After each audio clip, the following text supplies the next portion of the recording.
Alrighty, for anybody watching on the replay, as usual, please consider subscribing and checking out my other content. For anybody watching live, well, that was quick.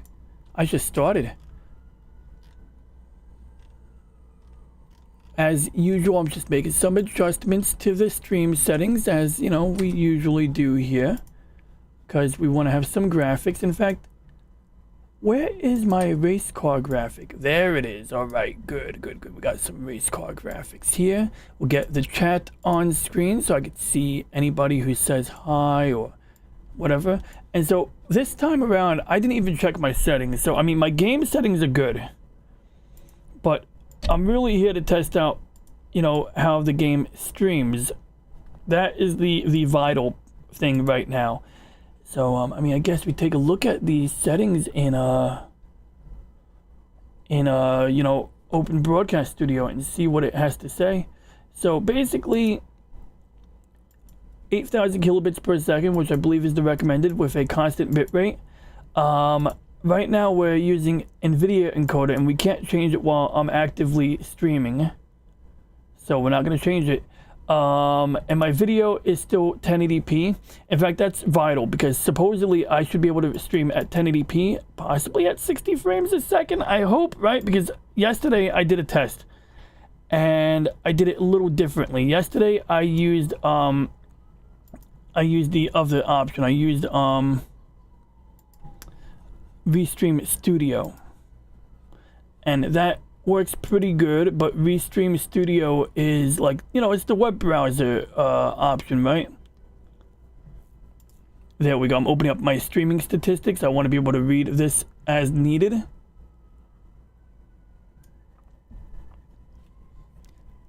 And so that's good if you're joining a live stream. If you have a group chat going, you want to use Restream Studio, you know, in the web browser. But for what we're doing right now, what we want is to do anything possible to get better quality. So we're gonna get right to it. We're gonna start the game with the current settings, and we're gonna see how that works out. I'm gonna start recording maybe after the game starts. I'm not even recording yet, and that's partially a test of the performance of OBS. I want to see if the OBS window reports anything bad. Now that's suspicious of the way the graphics were flickering just now, but we'll hopefully that won't be like a real issue. Okay, so now we're connecting. OBS is still saying it's happy. This is what I left off on yesterday, and yeah, I gotta say I'm really satisfied with the DualShock 4 controller, actually DS5 or whatever it's called. All right, we're gonna start recording now. Okay, video recorder has started, and we're gonna compare the recording to the, you know, live stream quality, but there should be no surprise that the stream quality will be lower than the recording. And of course we're using the DualSense controller, the gamepad for PlayStation 5, and I really like it. I like that there's an app that lets you customize the triggers. Okay, so now I have to repair my car real quick, and this is tricky because I'm gonna take a penalty hit on the body work, but I'm not trying to be the top guy in the world. My goal is to you know, not have a car that's completely wrecked, so that if I bump into a tree, the car doesn't blow up. Because that's how this game works from what I can figure, is if your car severely has severe body damage, 120, 6 left, you're going to have issues when you crash into a tree. Into 4 right, good luck.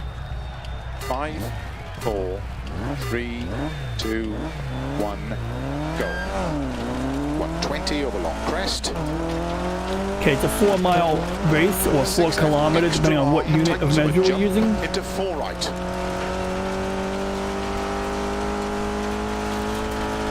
Slow 30, turn cut 2 right. Opens 250.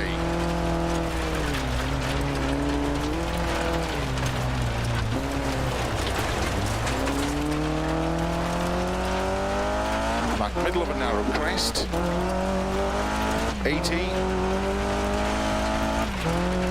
Yeah, this PlayStation 5 controller is really nice on the PC. When you download the $5 app to control it, control the controller, so to speak.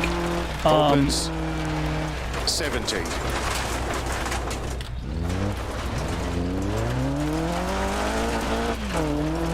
Because as it stands right now with the DualShock PlayStation 5 controller, 50.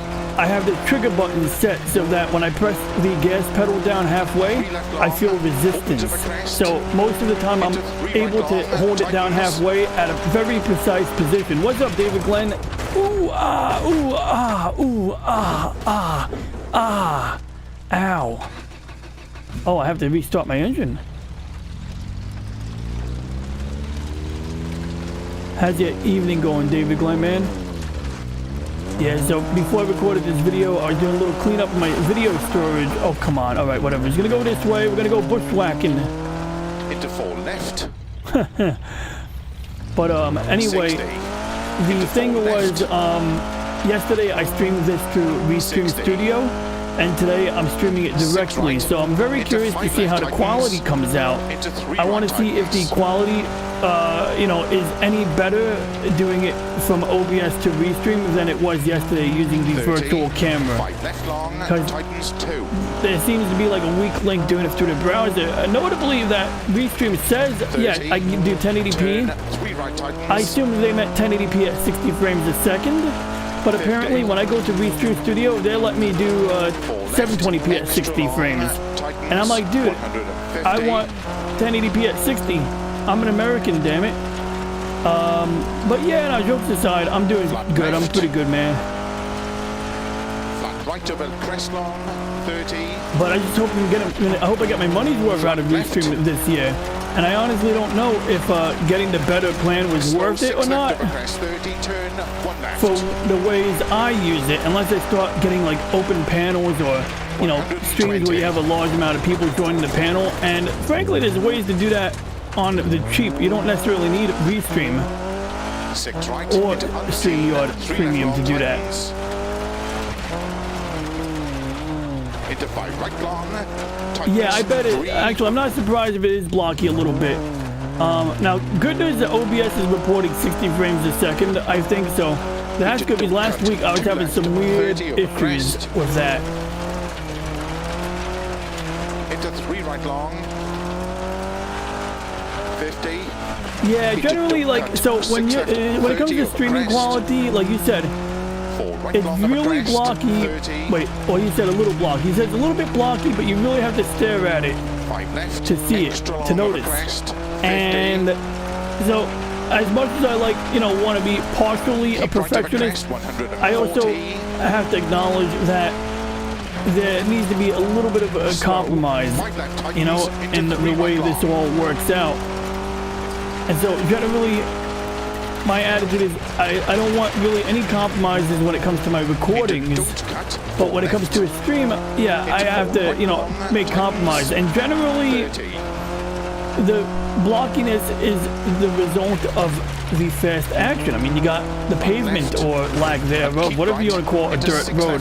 You have the road moving below the edge of the screen constantly, right? And so the nature of video compression in general, video compression is going to cause that to look a little funny.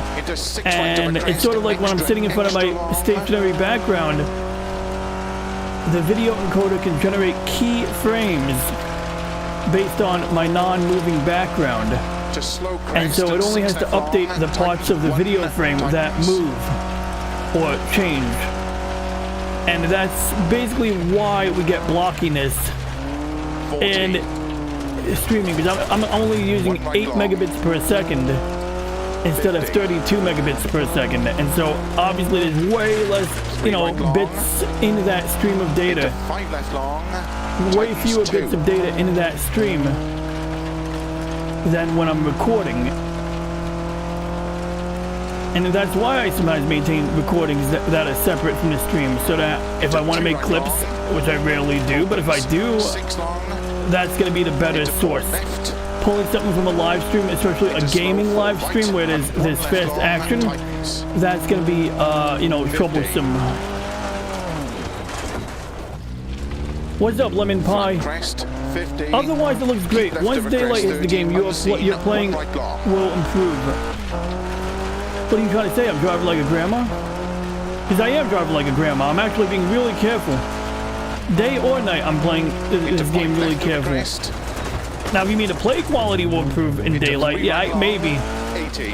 I honestly don't know. Certainly the upper part of the screen will look more vibrant. Oh, the visuals, yeah, I got you. Well, even then you get blurriness, you know, and blockiness, but in the daylight. But yeah, I bet you, I can see where certain areas it'd be less noticeable. 5 left long into unseen, 1 right tightens.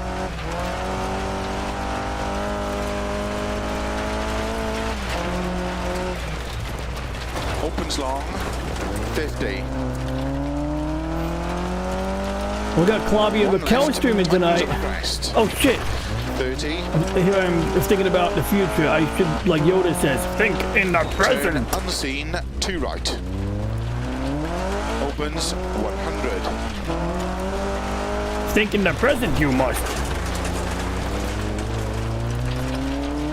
This Monday we're gonna have Punk Waddle on. In fact, I really gotta double down on my preparation for the Monday show so that I'm truly ready for it. No procrastination. I'm not gonna wait till Saturday to prep for the Monday show. Tighten small cut.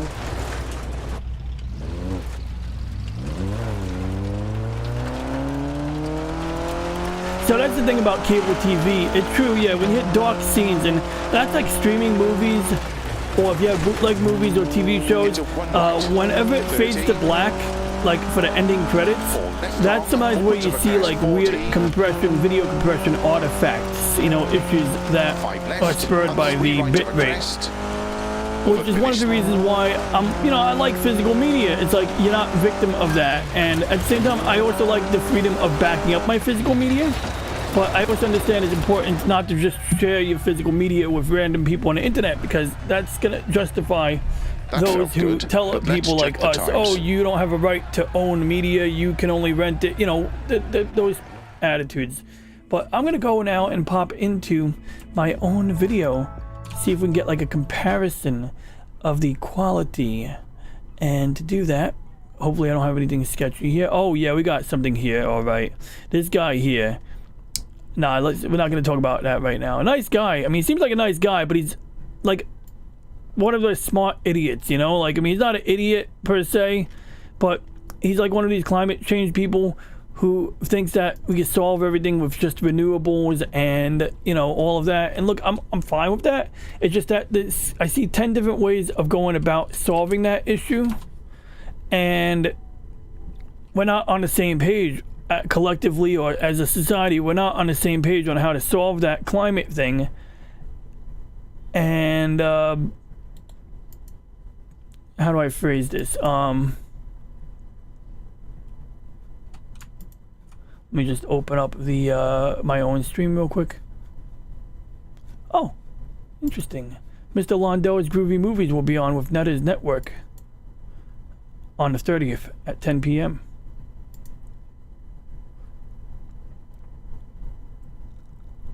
And that's the thing. Okay, corporations have to do their part, and part of the problem is, what do they have to do their part in? Are they solving, you know, are they solving the stated issue? Is the stated issue even that big of an issue, you know? Like, it's like when people say, like, one of the things that out here is like, people will propose like, oh, we need to embrace nuclear to deal with climate change, you know?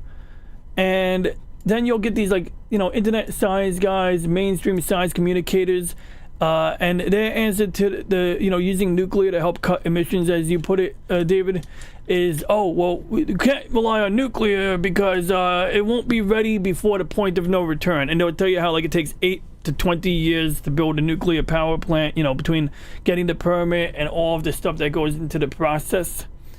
And it's like, okay, well, then you're a fucking scientist. Use some science to find an alternative solution, you know, or something. How do we speed this up? And I'm not saying cut regulations so that we build dangerous nuclear power plants that are spewing waste, but, you know, think about, like, well, are there designs of nuclear reactors that are maybe easier to operate and maintain in a safe manner? okay, then we should be pushing that, right? You know, and the mainstream science guys should be going around promoting that, you know, instead of just being a bunch of bitches about it. And, you know, group thinking on the matter, so to speak. Because they're not being very solutions oriented, trying to tell everyone to just use renewables.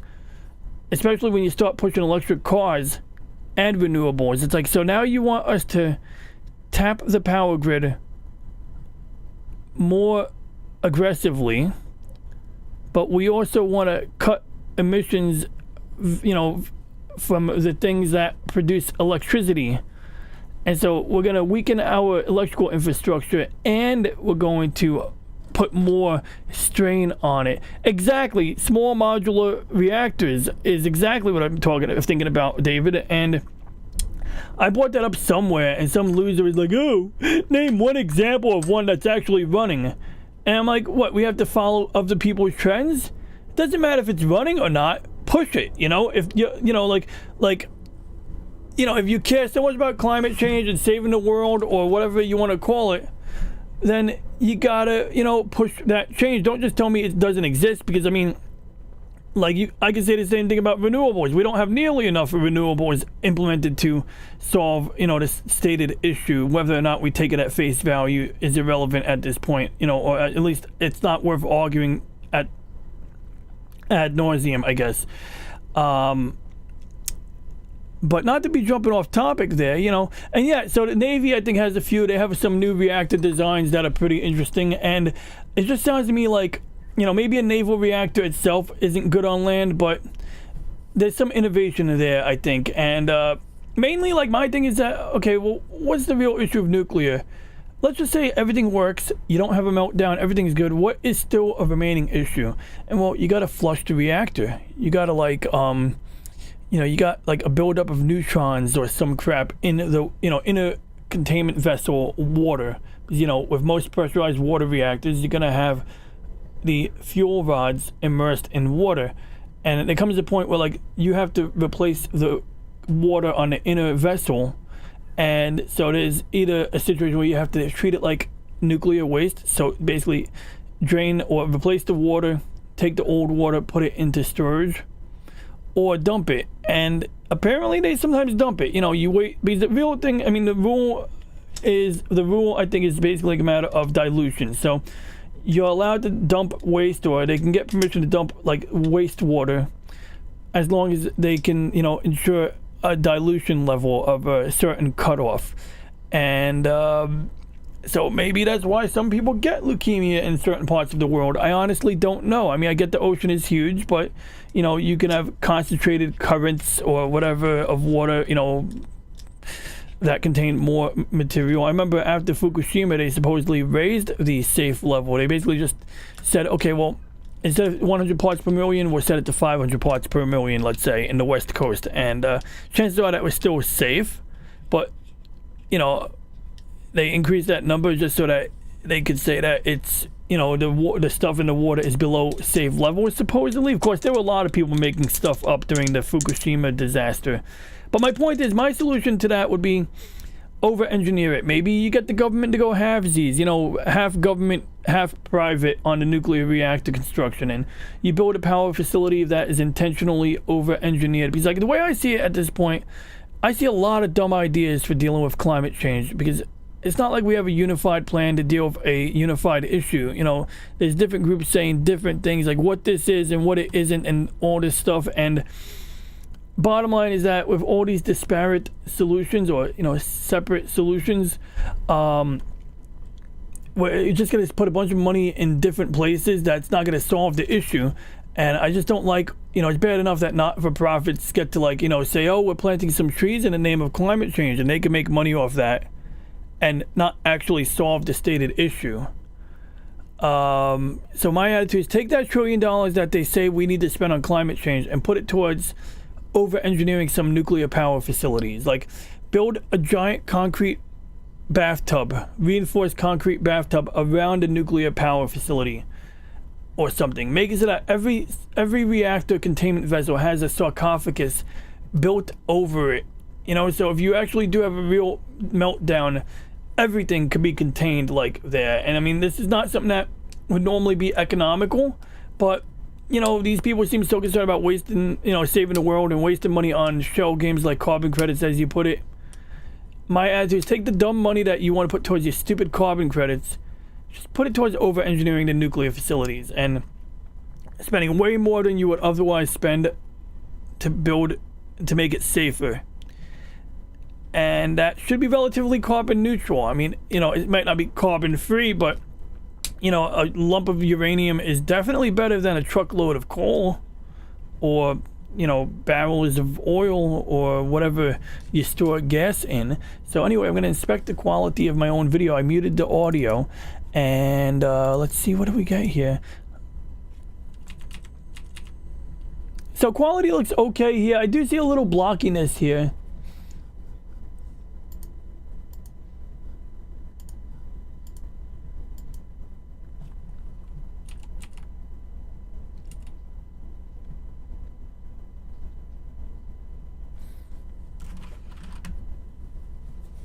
And that's the thing, like these science communicators, like the guy I was ranting about just now briefly. Oh, this guy's nice. Ironcasters with his grandpa, I think, or his dad maybe.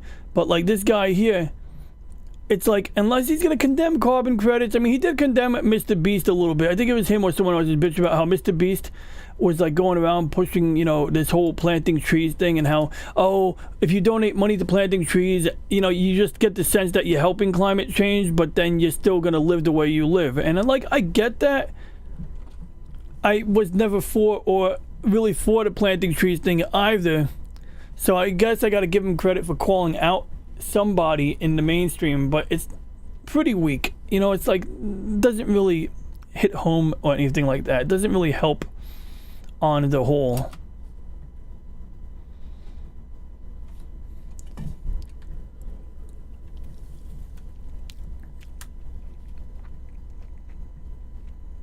Yeah, so the ground is definitely blurred. Obviously, me playing compressed video and streaming it off my own screen is going to compress it twice. But I do see it. You know, I do see the quality differential here.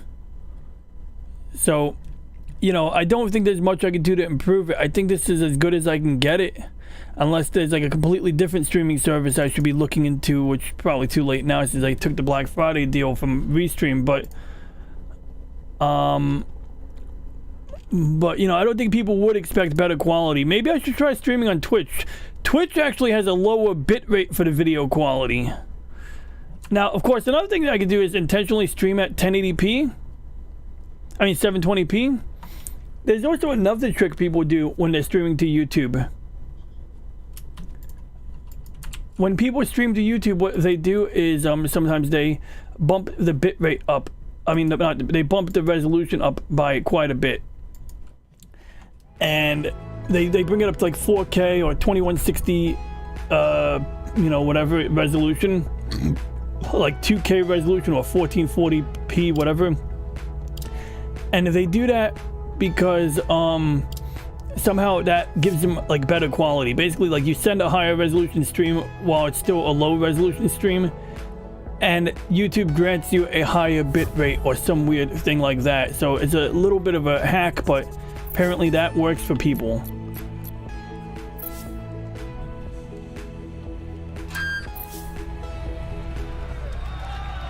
Starts 30, 4 left tightens, into 5 right, into 4 left. But you know, like, I mean, look, I'm fine with electric cars, but be honest about it, you know, 5, like 4, 3, 2, 1, go. Because now you tell people 30, that electric cars are fine and stuff, and they generally are, but then you got people in freaking, you know, different states Into 2 right long, opens. being told to shut off not charge their cars on a hot summer day. And it's like, hey, you sold this idea to the populace, and now you want to tell them not to? Get the fuck out of here. Then you have these people, you know, saying that, oh no, it's cool if the government controls, not government, the power company controls your thermostat, because if you have power efficient windows and, you know, like good insulation, then when the energy company, you know, limits your thermostat, you should still be fine. And that collectively it makes sense. And I'm sure it does, but I just, yeah, I don't know. I just don't like it. I'm trying to, you know, hear out the rational argument, but I just don't like it. But real quick, we got something more interesting in the chat here. Snacks and Punk Waddle drops outs and buffering might be due to high resolution. Huh, due to a too high of a resolution. How often do they drop out? Because Punk Waddle's been doing pretty good lately. Very long, Titans. I think Punk Waddle's been doing pretty good lately with his streaming performance. But maybe I missed it. But like, I know he had like a month or two of major issues.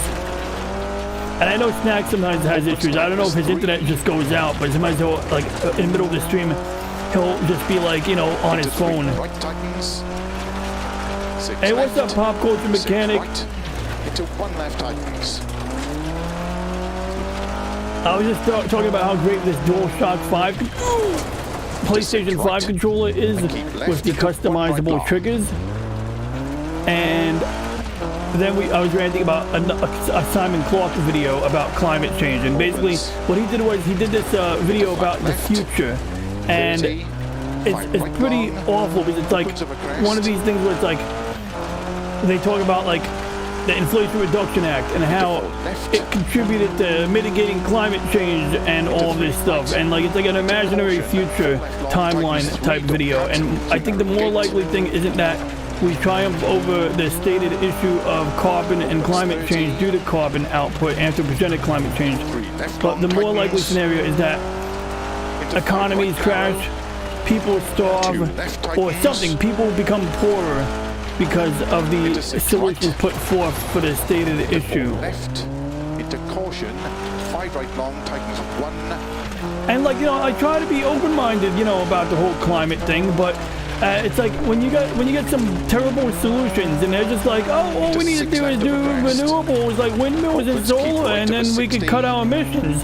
And it's like, look, that's all cool and dandy, but assuming that you don't create any carbon emissions building the solar panel is what you do, because I mean, we're getting them made in China. We're not making them domestically.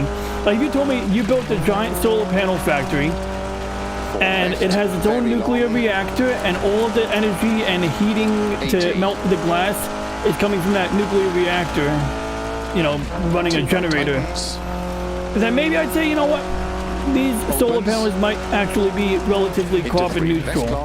But we're going to continue outsourcing the production to China. We just are. That's how you do it, you know? I mean, that's how it is. And they're going to use the cheapest method of melting glass, and that involves using coal. You know, there's no getting around that. And I mean, sure, maybe they'll use some natural gas, so that still produces carbon. It might be cleaner.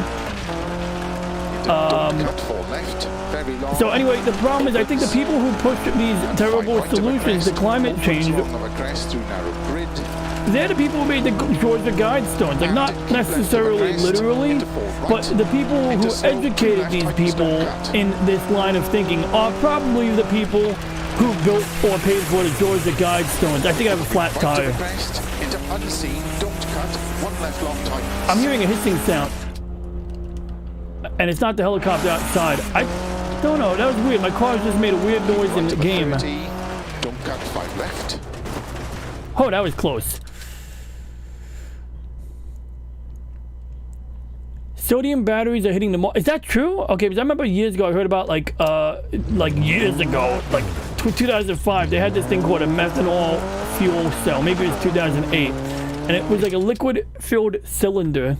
And it had a picture of a laptop hooked up to it. It looked pretty cool. And,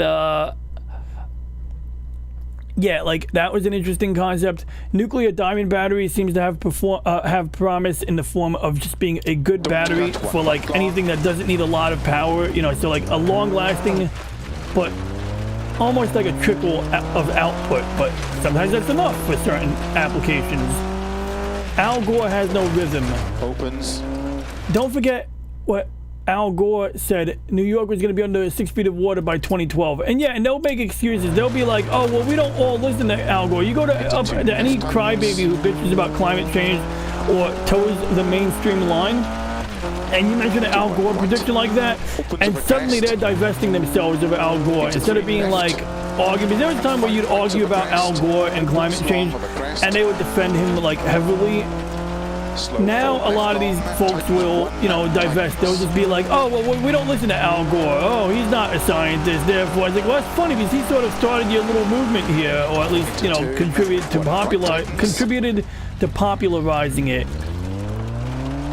Back in the 90s, Ballard fuel cells were supposed to be the future. I think they got repressed. I think, yeah, some of that technology gets suppressed.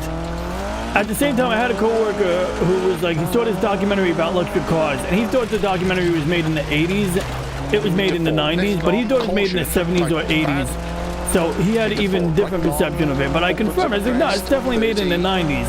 But what it was in the video, people in California were given an option to lease electric cars as a trial, and a lot of these people were really happy with the cars. They were like, I'm not paying a lot for gas, and maybe at the time energy prices were such that this was a better, you know, deal.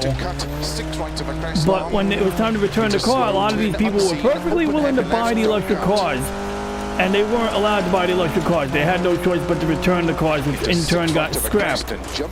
And my coworker, he thought the video was made in the 70s instead of the 90s. So he really thought, like, you know, see, look, these people had electric cars in the 70s and they loved it, they were happy, and they wouldn't let them buy them.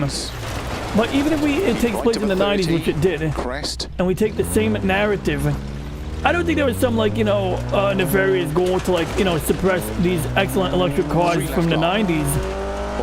I just think that maybe the people who, you know, were leasing out the electric cars, the companies, knew that if they sell these cars to the people, they're still going to have to offer maintenance on them. And at the time, there wasn't really that same level of infrastructure for maintaining electric cars.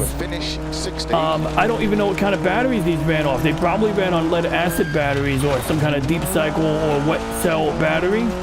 And frankly, I think that would be kind of cool. Instead of using lithium batteries in modern cars, maybe we should use those big batteries, you know, like regular car batteries in parallel. Do you because want to make any setup changes if you look at how they service? maintain diesel submarine batteries, they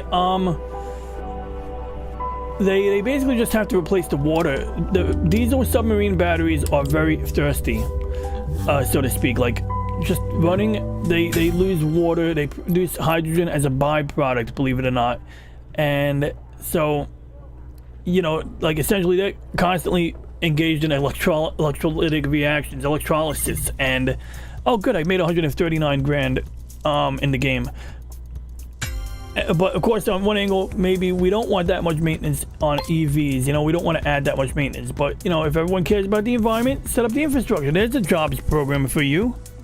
You know, like, you can hire a bunch of people to fucking maintain the stupid batteries in the cars. Whereas right now, you can't really maintain a lithium battery. You can replace the lithium pack, but you can't really do any proactive maintenance on them outside of what the built-in electronics are capable of doing. So there's a daily challenge, which is only one stage. You do not have the correct entitlements. If you wish to access this, you need to go to buy something. Well, I don't want to buy the Colin McNeek pack right now.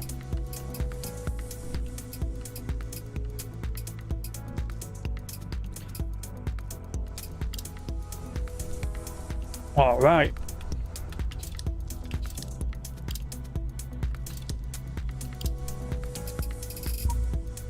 I can get full repairs on my car. My engine is souped up. My upgrades are all there. This car is pretty much... Oh, wait, what do you mean no fix? No, fix my exhaust. There we go.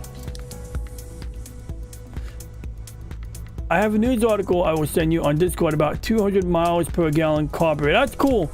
I remember there was a show I saw in the 90s, or early 2000s, and basically a guy used some kind of like regulator, attached it to his carburetor in order to supply a mixture of hydrogen and, you know, the fuel air mix to the carburetor, and this gave him much better mileage, like maybe 300 miles per gallon, or maybe similar to 200.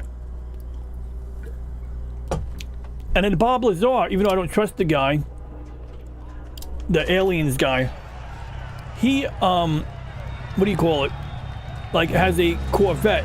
And I'll pop up the Discord in a moment.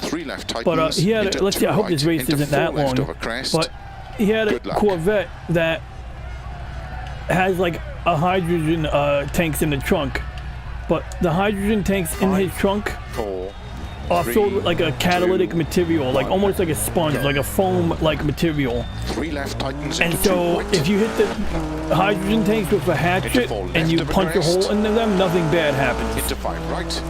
And into so 6 in order left, to get the small cut. hydrogen to come out of these tanks, there's a heating element, and basically all it does is heat up the tank, 50. and once the tank heats up, it releases the hydrogen at like 6 a left. slow Into 6 but right, steady extra rate. long, So tightens you hook 3 up right. 4 of these tanks together, you get more pressure coming out of them, and then at that point they can supply enough hydrogen Into 5 at an left, appropriate and rate. 2 right, extra long, tightens.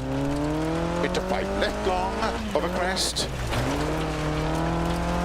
And I think that the Corvette might run completely on hydrogen.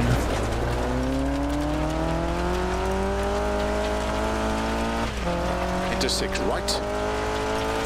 Into 4 left. And slow, 4 right. Into open hairpin left long.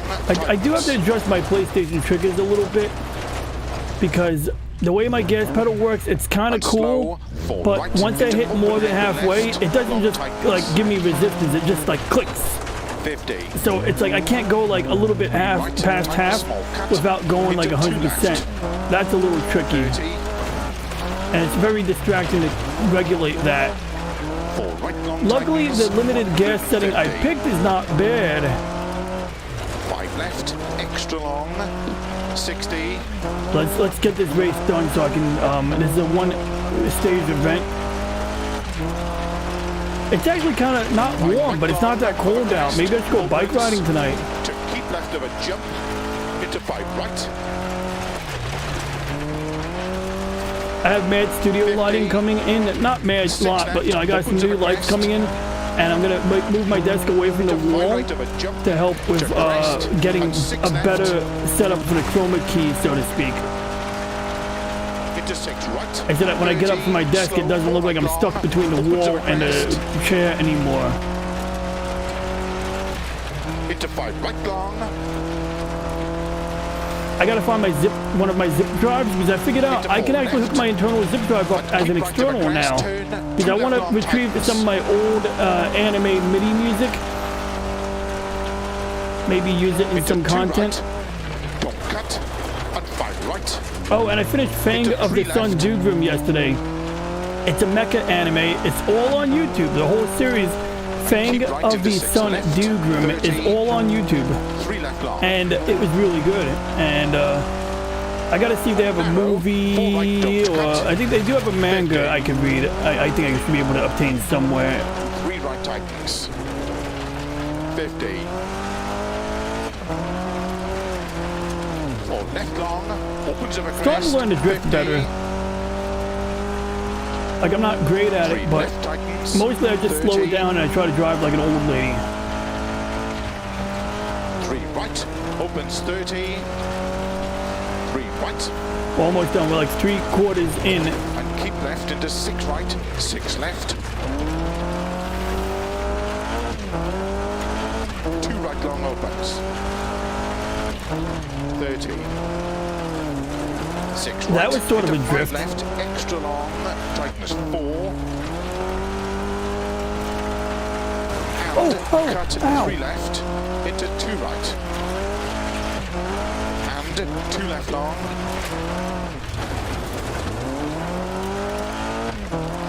Into 3 right. Very long.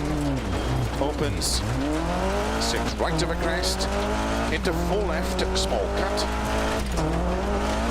Oh!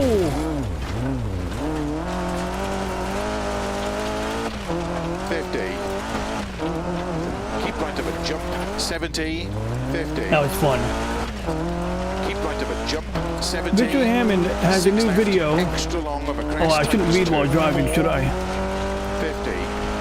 We're almost done with that. Oh. Victory Lane. 4 right long. Don't cut. Into 3 left long. Opens of a crest. Oh, whoa, hey, hi. 4 right long. Don't cut. Took a 10-second penalty Into on 3 that. left long. Opens of a crest. Into 4 right. Small cut. 30. 4 left long. Into turn 3 right long.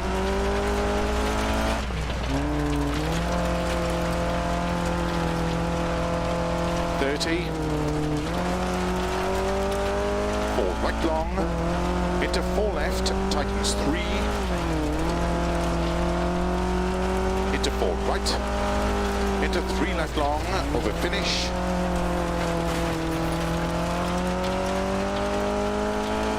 50, to stop, well done. Alright, so we have a Richard Hammond statement. I don't even know who Richard Hammond is. I know General George S. Hammond from Stargate. Richard Hammond has a new video where he tries to teach his daughter to rally drive. That's kind of cool. He must be a rally car racer, huh?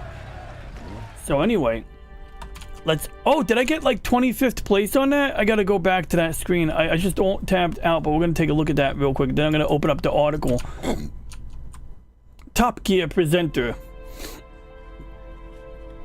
Wow, I'm actually 1,085 in global ranking.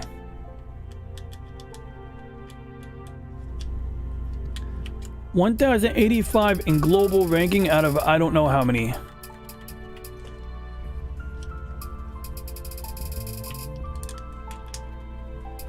Let's take a look at that article now. Oh wow, interesting. OBS was giving me a little bit of lip just now about, you know, quality. But let's see, I'm going to end the recording because I don't need to record this part. And we can take a look at the quality real quick. I am freezing up a little bit. Maybe not anymore, right? I did see it, though. It did show it as I was alt-tabbing in and out of the game, which makes some sense, actually. Oh, yeah, the quality here is better. Better than the stream. It's not... pretty indiscernible actually if there is any issue with the quality. There might be some stuttering of the frame rate in some parts. I think it's mostly 60 frames a second here.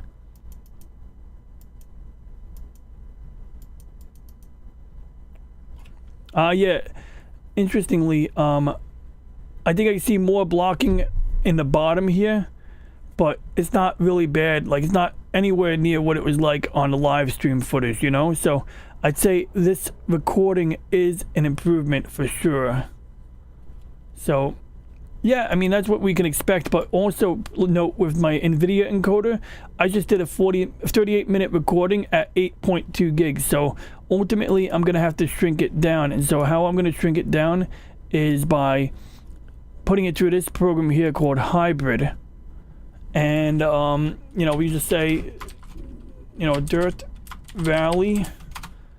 And then we put it here. And actually, before I put it in there, we're going to do something. We're going to copy the file name.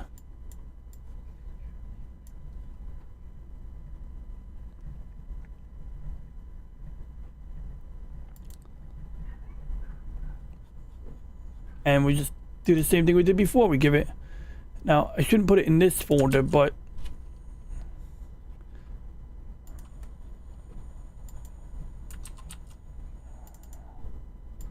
we'll put it here. We'll call it, you know, X265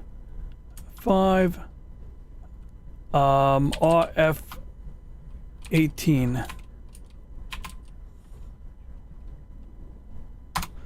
And then we'll just add it to the queue using the same settings. Boom, boom, boom. And there we go. And next time I hit resume, it'll run both those jobs back to back to give me a smaller file than 8 gigs. I'll probably get it down to like 800 megabytes for that matter. So anyway, let's get to Discord here. Let me make sure Discord is in streamer mode. So yeah, I learned recently what streamer mode was. And basically streamer mode hides the usernames. So even though you can tell I was, you know, exchanging messages with Punkwaddle, it doesn't actually say his name. And so if I click on a message from Pop Culture Mechanic, I did not get a message from Pop Culture Mechanic. Oh, here it is. Wait, nah. I did not get it. I have a news article I will send you. Okay, maybe he's going to send it later. That's all right. Okay, as long as I know. I am curious to see that article.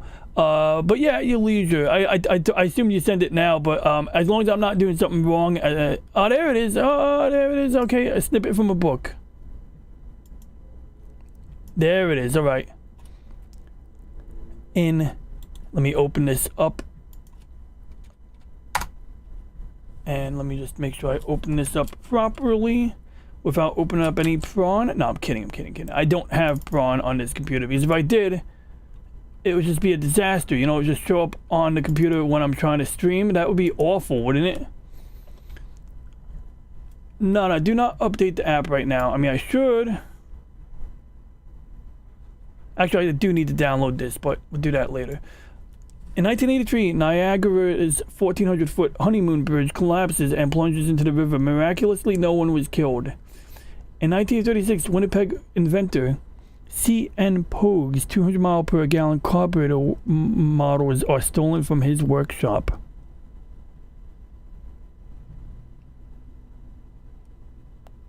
Interesting. So he had some carburetors that disappeared. Maybe he was a threat to democracy. Now let's see if we can get more information here. Let me just bookmark this. And science fiction. it's interesting. A priest talk about science fiction and the church and Queen Elizabeth. Anyway, so what's this guy's name? C.N. Pogue, right? C.N. Pogue. I wonder if it's Pogue or Pogues. Like, well, let's see. We'll type it in like that. There's a lot of C.N. Pogues out there. All right. Carburetor, which I can't spell that word. Charles Nelson Pogue, born September 15, 1897 to 1895. So, wait, 1985. Wow. Was a Canadian mechanic and inventor who, in the 1930s, filed a series of U.S. patents for a miracle carburetor, sometimes called the Winnipeg carburetor, that would enable a car to attain 200 miles per a U.S. gallon, 1.2 liters per 100 kilometers, 240 mile per gallon imperial measurement. It was described as vaporizing something. We'll get to that in a second.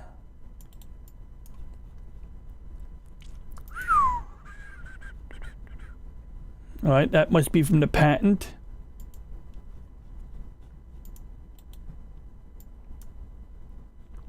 Of course, Facebook and science don't always go hand in hand, but that's doesn't really, we shouldn't use that as an excuse to discredit the thing.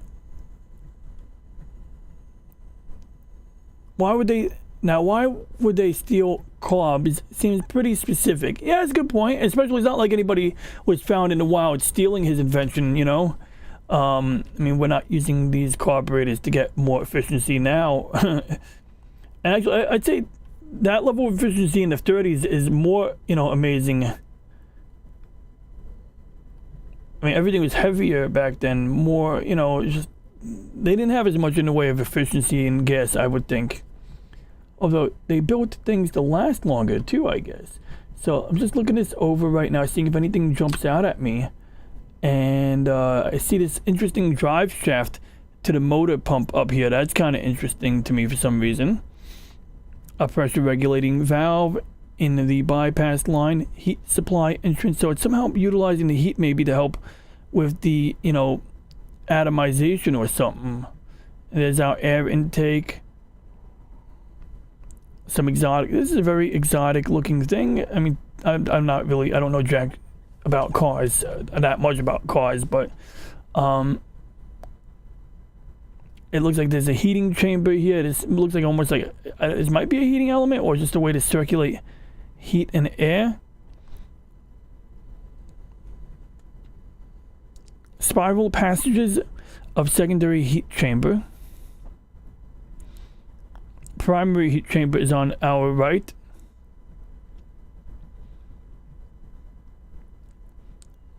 And I guess the gas and the throttle goes in here.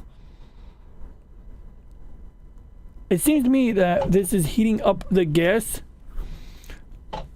So, you know, normally we're just atomizing it in the spark plug housing, I guess.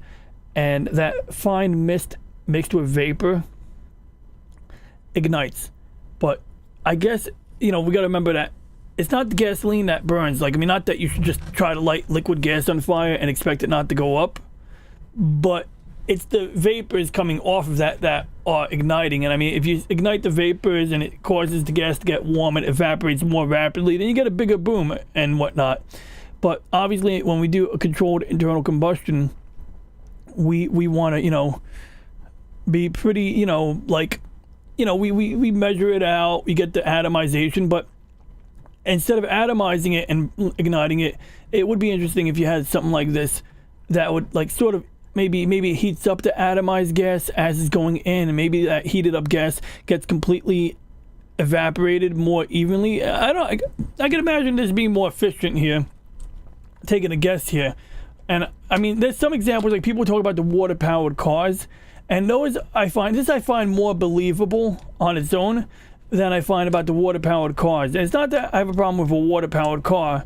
It's just like, well, let's talk about, you know, what is a water-powered car? But real quick, David Glenn says, maybe it's like a jet engine and it has a pre-burner. Interesting. So, sounds kind of like, yeah, I mean, if I'm understanding that correctly, is I've done, you know, I've looked at jet engines before. In my 9/11 stream, I did like a little blah, blah, blah about jet engines because I have a picture of a jet engine on a street corner in Manhattan. And my coworker was like, that looks like an air conditioner. I'm like, man, I think that's a jet engine. It's not an air conditioning unit. And another guy I showed it to was like, oh, maybe that truck in the background dropped off the jet engine. I'm like, Jesus, man, like, you know, like, look, I get it. Everything's nefarious, right? But it's like, I don't think that they showed up in Manhattan with a truck to drop off a busted jet engine to make fake evidence. I mean, an interesting narrative, I mean, you know, but, and I mean, I can't rule out anything, but, no, I'm pretty confident planes hit those buildings. Like, you know, I'm sorry, like, people who didn't live in New York think they're experts on whether or not planes hit the fucking buildings. And I got at least a couple of first-hand witnesses who either saw it or heard it, and it wasn't a fucking hologram, because holograms don't work that way, to my knowledge. Of course, now when you do that, people would say, oh, but the government's 20 years ahead of us. And that's like what I got into a conversation about AI regarding that aspect. I'm not even going to open that can of worms. But let's see, do I have a jet engine? Well, first, let's just look at this here. So there's like a busted up one. It might even be in a video here. This is a 100 mile per gallon VODIY build. That's a coffee can.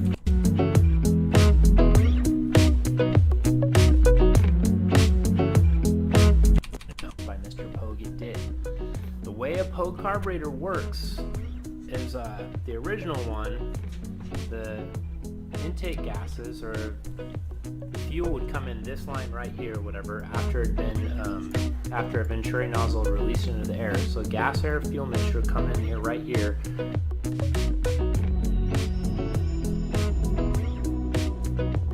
And then it starts to spiral in until it gets right here to this middle point, and it would go through one of these pipes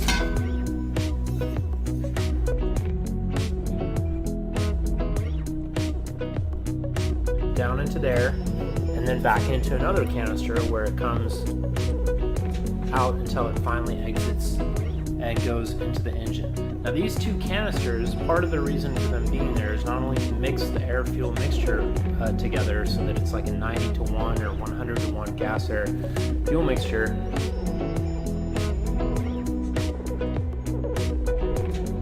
but also because these canisters are going to be inside of a larger exhaust box, because these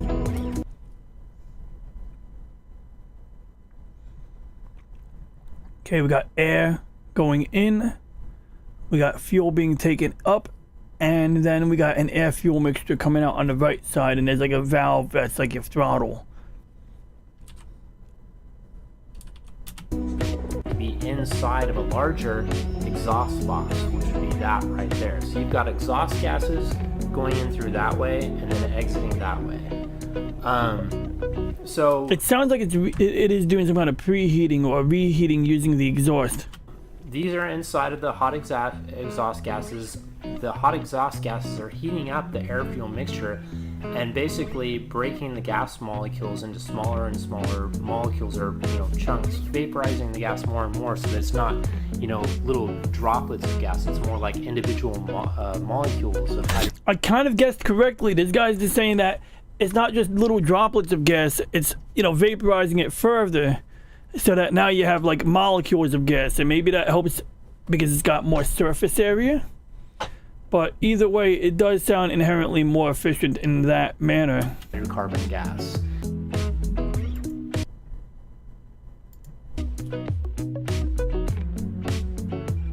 And this, with this mixture, you can get a 90-to-1, 95-to-1, or 100-to-1 gas air mixture versus a 14-to-1, which is what auto mechanics and the auto industry want you to believe is, you know, the type of mixture that you have to have.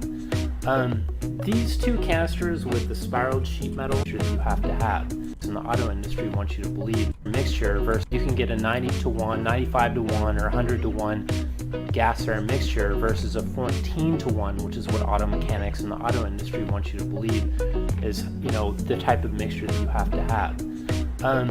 These two canisters with the spiraled sheet metal are basically Pogue's original design. There's a few other designs, like the guy with the gas tank under his hood. I got a phone call. Saying, hey, you know, watch this, you won't believe it on YouTube. I think that what he made actually does work to a certain extent. I think that when you can get the fuel into a hot vapor state, that's basically what allows the engine to run like that. I haven't had a chance to test this just for time restraint reasons, but I'd like to kind of share with, you know, a few things as to how I built this. After I rolled, this is just a piece of sheet metal that I rolled up, and I put a gasket in the bottom to seal it.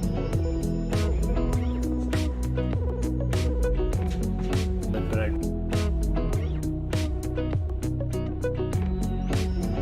really should use something like plumber's putty on the very bottom, and then when I put the lid back on here, I will have 4 long bolts on each canister, maybe more to secure to the top, and I'll probably have plumber's putty along with the gasket on the top to make sure that those the top of that sheet metal seals onto it. But the main problem lies getting these two canisters inside of a larger exhaust gas box, or maybe designing some type of canister that fits directly over this.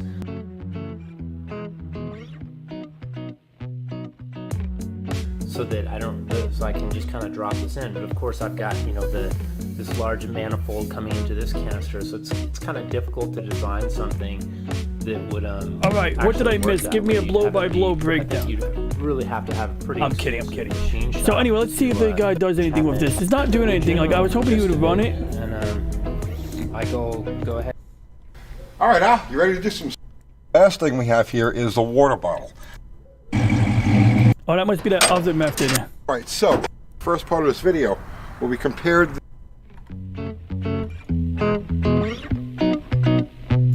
Oh yeah, so there's a big coronal mass ejection coming. I don't trust this guy, but maybe he'll nighttime sky give us a seen funny by two different narrative. people from two different locations, but it looks like they may have seen the same mysterious object in the nighttime sky. I also have some bonus videos to share with you guys, but first, over here at the homepage of the website today, energy that's coming towards the earth, it's getting opal sky, Missouri. I want to show you guys now these mysterious blue lights that have been spotted in the nighttime sky here in the last week or so. First video was sent in by Ad B from November 28th of 2023, about 48 hours ago. Oh, come on. Like, it's a fucking out of focused video. You're not about to tell me, like, oh, you see a UFO. When they looked up and saw that in the nighttime sky. It was primarily blue, changed color just a little bit. You're gonna need to learn how to operate a camera before you make extraordinary claims about shit you see on your camera.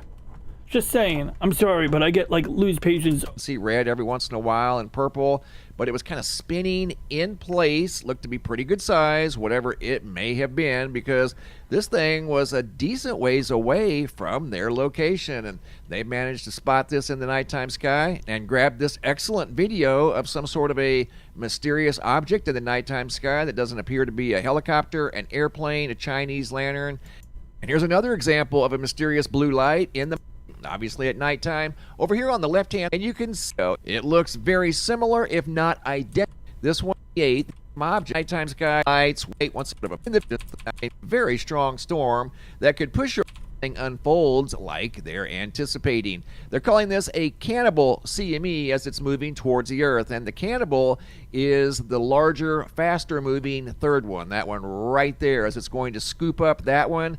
They identify that as a cannibal CME because it's going to join forces with the second one and become even stronger. Over here at spaceweather.com, what happens during a strong geomagnetic storm? Earth could experience a strong G3 geomagnetic storm this week. If so, here's what we can expect. The last G3 class storm on November 5th sparked not only bright auroras, but also deep red SAR arcs around the world. And that's what you see right here in this picture.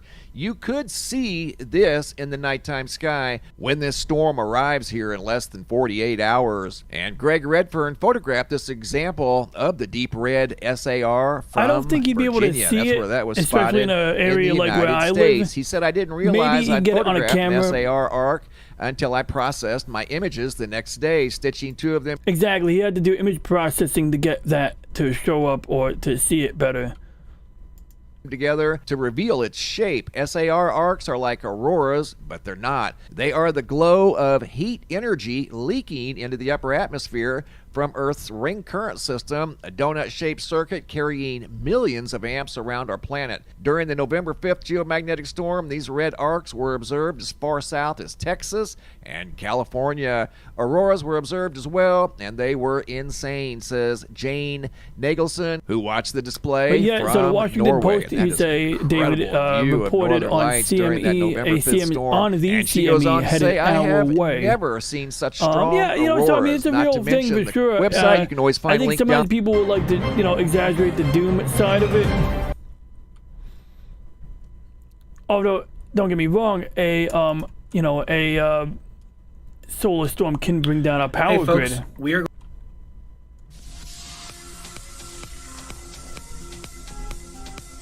There's a cool picture of the planet Saturn that I wish I clicked.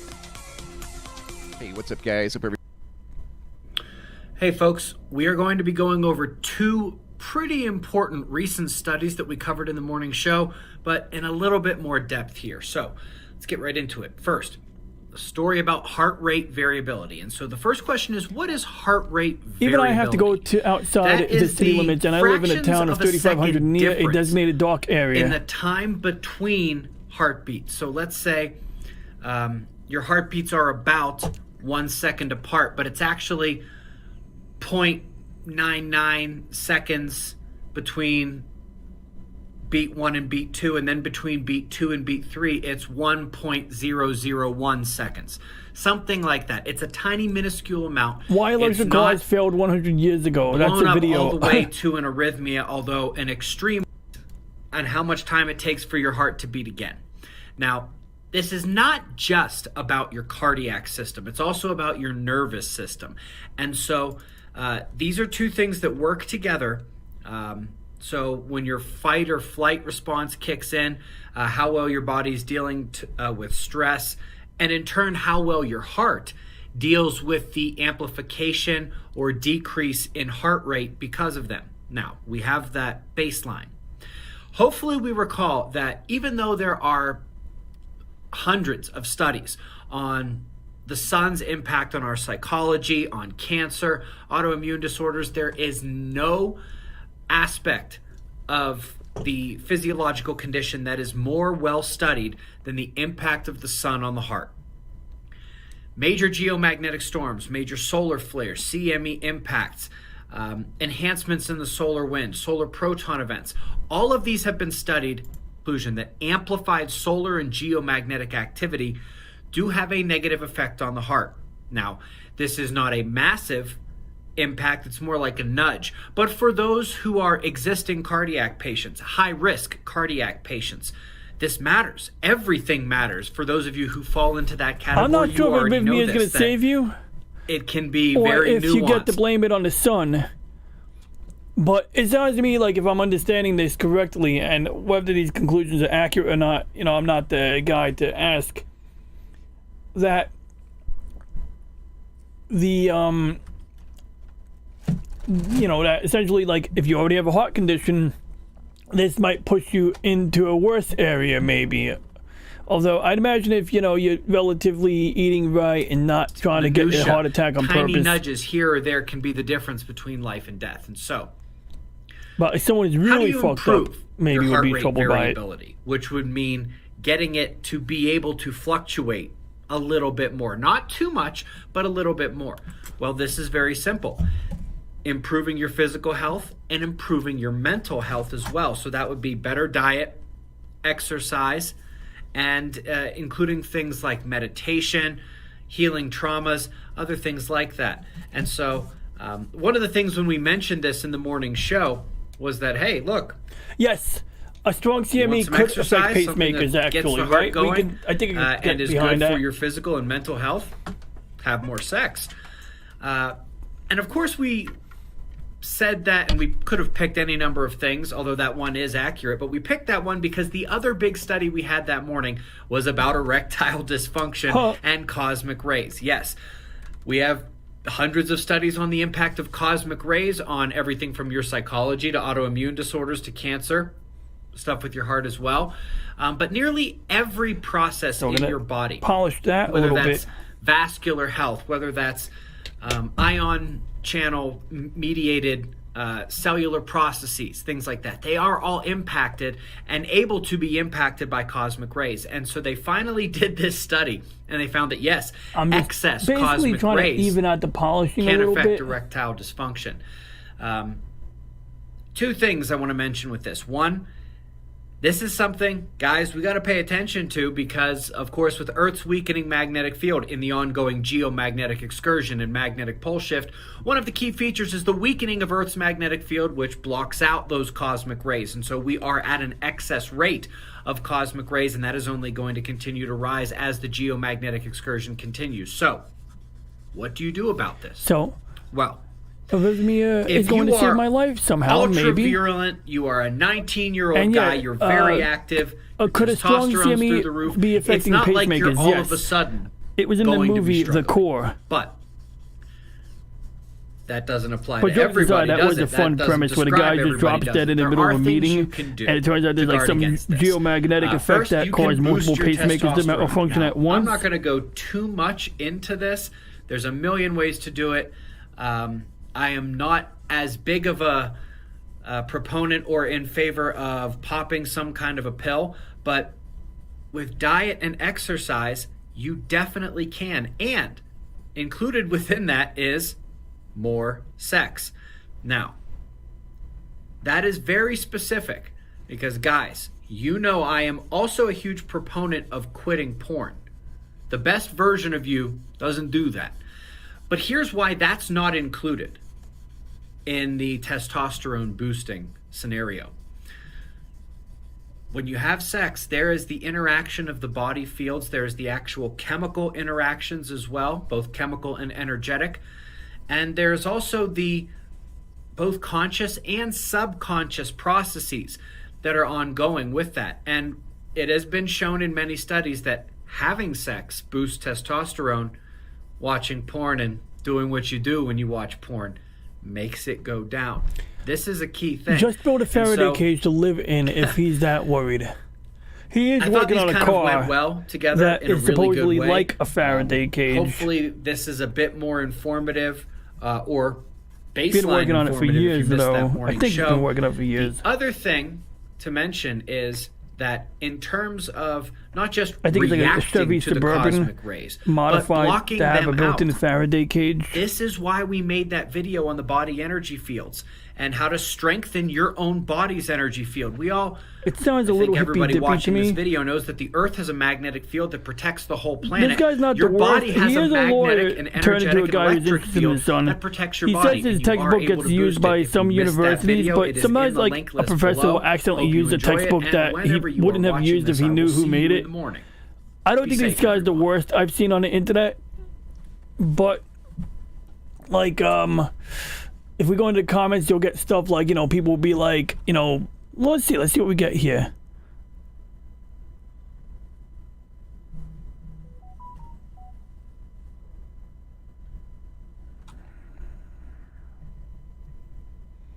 Did I get another politics thing? Yep, got a politics text message. All right. So at least there's not like a Hey, bunch folks. of religious people in the comments today. Sometimes you'll get people to just be like, blessed is the day. Something, something, something. Amen. Or some shit.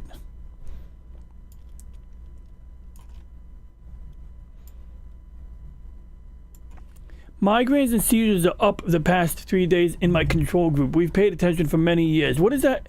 She's got a control group that she studies, like a pool of people she uses in order to determine if migraines are up because of solar activity. I don't know. You know what's interesting though? The sun used to be yellow, people say, right?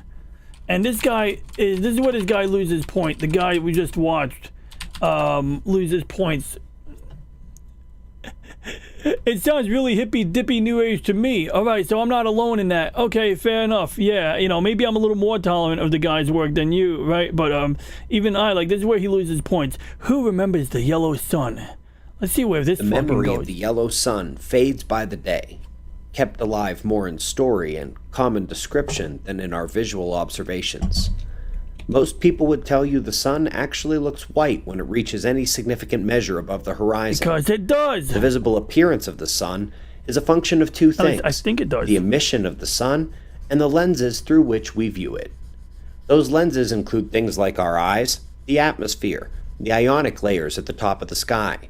When it comes to the sun's emission, this is different than reflection. When a shirt looks yellow, that's because it is absorbing every color except yellow and reflecting those photons back to your eyes. But emission is different, and the sun's actual color is white. This is a combination of its emitted wavelengths and its temperature. The sun emits all visible colors, but blue and violet and green are filtered well by the atmosphere, leaving the yellows and the oranges to dominate, or at least that's how it used to be. Interesting FYI, the most powerful visible wavelength emission of the sun is actually green. More towards yellow-green than blue-green, sure, but still, green. What we see is also a function of its black body radiation, however, and this can be visualized when you see the colors of a flame change as they get further from the source and drop in temperature, which is the same reason why stars in the sky look the way they do. It's more about how hot they are than their preferred wavelength of emission. But our star is starting to look more white, even here from the ground, so bright it wears a crown at the top of the sky. Have you noticed? Have you noticed early springs and midsummer struggles with your plants? I wasn't paying attention. I was busy sandpapering, but Those with sensitive Not gonna be skin might played. have noticed burning faster, more easily, and at earlier or later times in the day. None of these are coincidence, and indeed, the filter, the lenses through which we view the sun and the heavens are changing.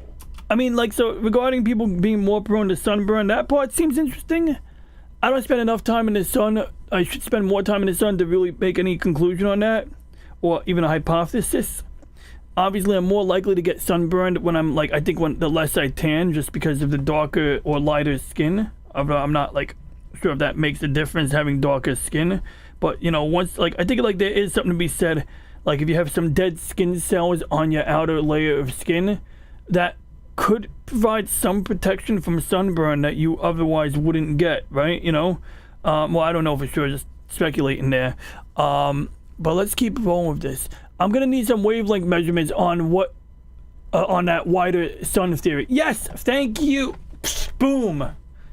That is a good, you know, like, I don't know what we call it, question? But that is like a good ask, right? Give me some wavelength measurements, you know, go get me the wavelength, the solar spectrum from 1950. And then get me the same measurement, or, you know, use the same method of measurement from today. And let's see how they differ. Look, I can see the sun's not changing color, the atmospheric composition is changing, and that would affect, you know, the filter, so to speak, as he describes it.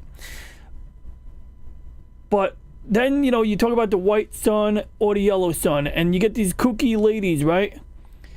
And I'm not trying to just bash on women here, because I mean, there's men who do this too, but like, I get these women who like, in the comments sometimes, who argue it like to the death, and they'll be like, I remember it used to be wider. And it's like, There's actually another one. It's even better than the sun. Actually, I got one better than the yellow and white sun topic. But, you know, like, that's why this guy loses points in my book. You know, sometimes he seems reasonable, but then, like, he loses points in my book. It's just like, come on, man. Like, get me fucking spectral measurements. You're the guy who says you made a textbook that's used by universities. In fact, I bought his fucking book. I can show you his book. And it's like, you know, a lot of the sun stuff. And I remember when I started watching the guy, what made me suspicious was like how he'd always say eyes up in the valley of the sun or some weird shit like that. It sounded really hippy dippy to me, you know. But let's see, I got a copy of the book. I'm going to download it to my hard drive right now, even though I probably have it stored somewhere. And you know, I pulled it up off the cloud and waiting for it. And then we're going to see if he's got any spectral measurements in his amazing textbook. Let's get a textbook example of these claims. How's about that, huh? All right, well, that's annoying. Now I got to resize my browser window.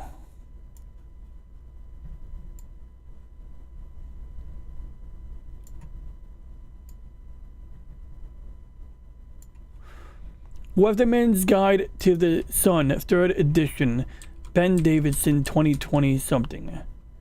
And he's got some definitions. Plasma, electrically charged particles like electrons or ions. Ions are atoms that have had their electrons stripped from them. Familiar examples of plasma include fire, lightning, and the sun. Irradiance, light. In this book, we mostly refer to the sun's ultraviolet and X-ray waves. Forcing, influence, modulation, impact, etc. So he has a term called solar forcing he uses a lot. And he says that's what's affecting climate change, basically. And so maybe that's true, but obviously what we don't want to do is adopt one magic bullet answer that is alternative to the mainstream for the sake of opposing the mainstream and end up being wrong, because that just, you know, makes it easier for, you know, the useful idiots out there to push their bad solutions to climate change. Space weather, that's a real thing. Earth's interactions with irradiance and plasma from the sun, supernovae, and other energetic events in space. Anti-correlated, it goes by many names. Anti-correlation, inversely correlated, indirect correlation, negative correlation. It means as one group goes up, the other goes down. It does not mean no correlation.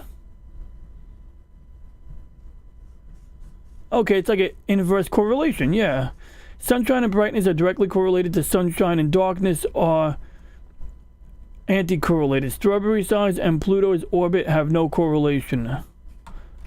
Alright, so anyway, we got some nice pictures, and then he talks about space weather, showing pictures from, like, you know, various, you know, solar observatories. And you got like a little picture of the Earth right there to show you the Earth next to the sun. And then we talk about different radiations, gamma rays, X-rays, and how gamma rays, X-rays, and UV rays can damage DNA. Visible light rarely damages DNA. Infrared, microwaves, and radio waves very rarely damage DNA. And that's because, of course, everything from visible downward is non-ionizing. X-rays are sometimes ionizing. Ionizing radiation are the, you know, types of radiation you don't want to fuck with when you're, you know, a biological entity. Gamma rays are the highest EM, blah, blah, blah. Then he's got what particles come from the sun. Solar wind, protons, electrons. So maybe this is actual real data. But this yellow sun thing gets me. Okay, that's a cool picture. They got some cool graphics of that. Somewhere there's a video showing like particles hitting the Earth's magnetic field. Like it's using a special sensor, and it kind of looks cool. Okay, you know, these are pretty much, I think, accurate. You know, the atmospheric composition and all of this stuff. This is probably fine. You know, so, I mean, you know, not everything's made up, but the concern is, well, are there things peppered throughout that push an agenda, you know?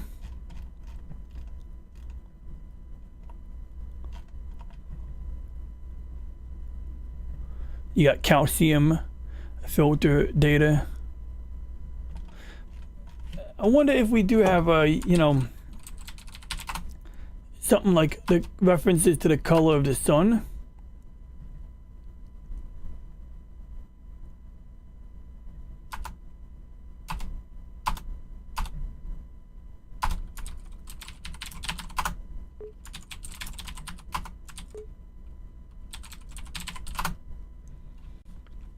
The sun's output spans the entire EM spectrum. Yeah. I've got little quizzes back here. So I don't know, I just thought I'd share the book since we're gonna reference the hippy dippy guy a little bit. Wait, what's that? What's that? It's a lot. 0.1%. The historical dominance of total solar irradiance model. Is that a spectrum? No.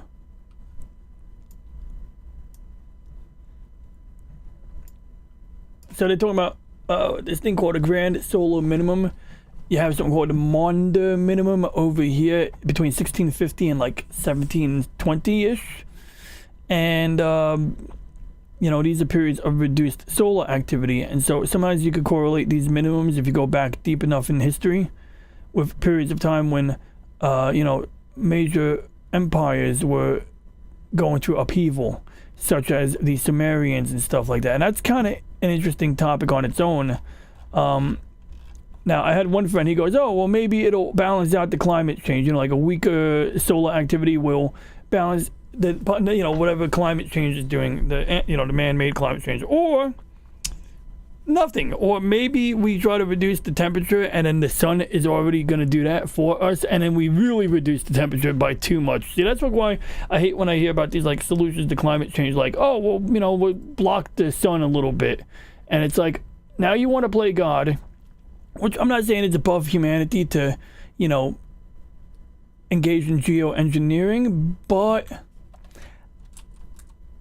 I still think that, you know, we you know, if we are influencing the climate through internal combustion engines, let's say, and burning fossil fuels, that wasn't initially something we planned on and were prepared to do. Now we start manipulating the climate on purpose. You know, we could still have unintended consequences from that as well. It might be better to not touch it. So let's see how the sky is looking right now. So we're going to just make some adjustments to the telescope. I think Echo Base Network is going to be on at 7:50 p.m. To talk about some topic or another. And I think it's pointing at defense right now.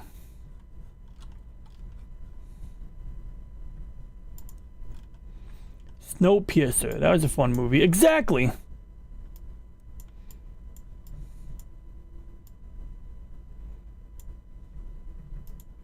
We're going to go to the Star Lizard cluster.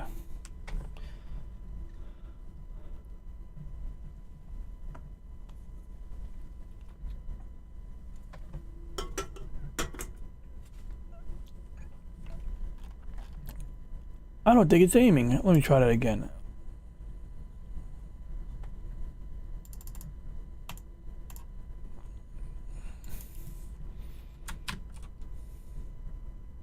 There we go.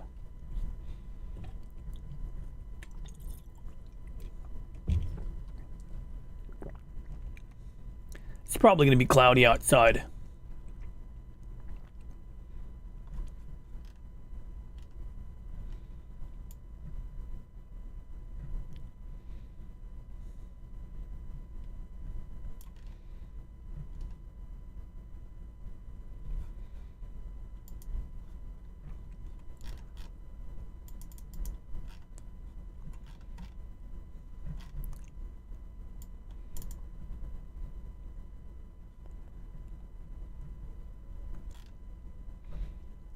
I think we could see some stars.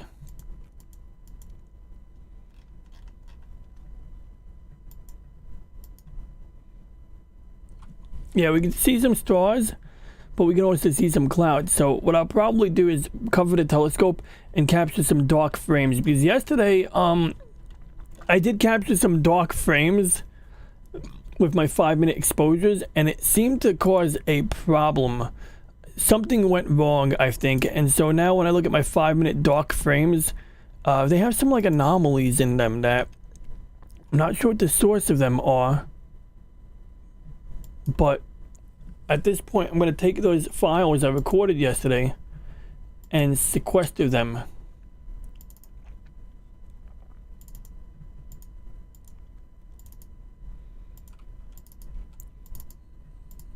So we got a master dark frame here. and it's got all of the hot pixels and anomalies in the, you know, sensor square. That's like what we're seeing here. These aren't stars, these are just like hot spots on the sensor. And if we go to like one side, oh, there it is, that's the anomaly. So I have a couple of theories as to what this anomaly is. It's possible that when the filter wheel was rotating, it got stuck, and the area it got stuck had like a screw that was reflecting light or something. But bottom line is that this wreaks havoc. So we're gonna get rid of that dark frame because it's not even helping us right here at all. It's quite on the contrary. It's just not, it's hurting my, you know, whatever you call it. So we're gonna delete that one outright. We're not even gonna keep that one. Whereas the 120-second dark frame, this is where you take like a 2-minute or 5-minute exposure with the lens cap covering the scope, maybe even putting something on the back of the scope to block stray light, so that you can subtract the difference.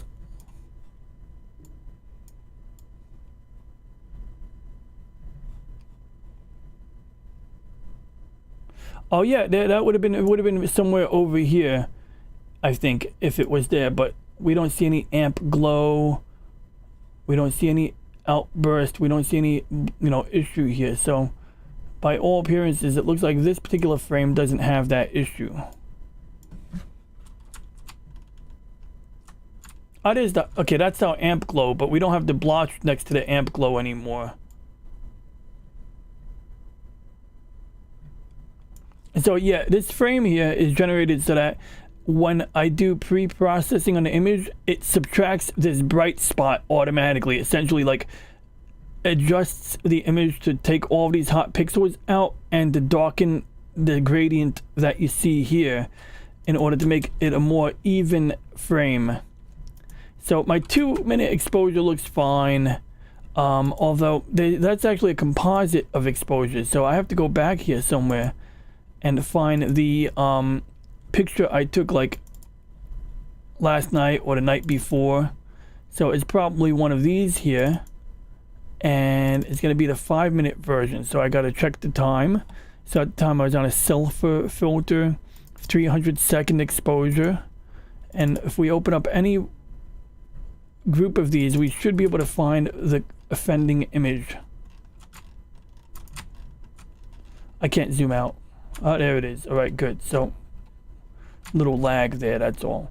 So I have a feeling it's not in every image. That is why it averaged it out in such a weird way, because it's definitely not in that picture.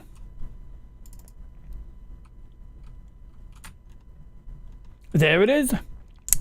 So I think I know what happened. I think the camera stopped in the middle of the exposure and it used a bad frame to generate that dark frame. So it's kind of a real shame because it was actually like the last frame from the batch. So if I was to, like, you know, build a new master dark frame and deduct that last frame, it might be fine. But now I have to waste like an hour or so to regenerate it in its entirety.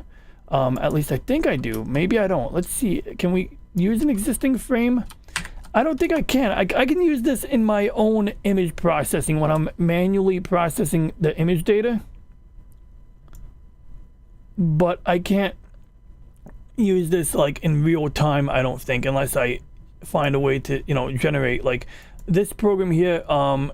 You can tell it to, you know, use the dark library, but I don't think you can actually just tell it to like use a single image. I'm pretty sure it won't, you know, work like that. That's a cloud, yeah, so it's like partly cloudy, so not expecting much here.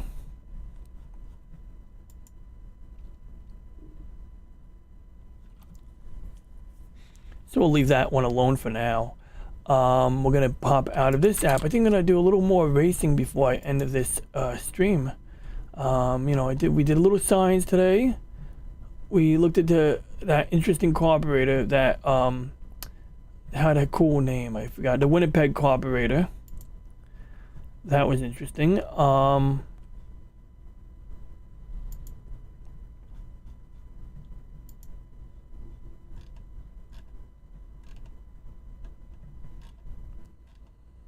Oh wow, a 1990s computer in the back of this picture. He's literally got a CRT. Ha, no whining. That's funny.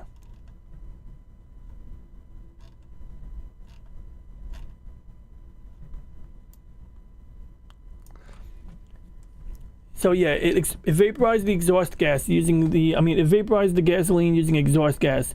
The result is in the 30s, but in 1954 interview he said it wouldn't work with the new gas. He must have meant leaded gas. The lead additives would stay behind and clog up the vaporizer and never get to the engine, supposedly. Smokey and Unique did something similar with his adiabatic engine in the 80s. He claimed to double mileage while at the same time doubling horsepower. With unleaded gas, you can use heat to vaporize the fuel where you can't with leaded gas. Well, leaded gas just sounds dangerous in general.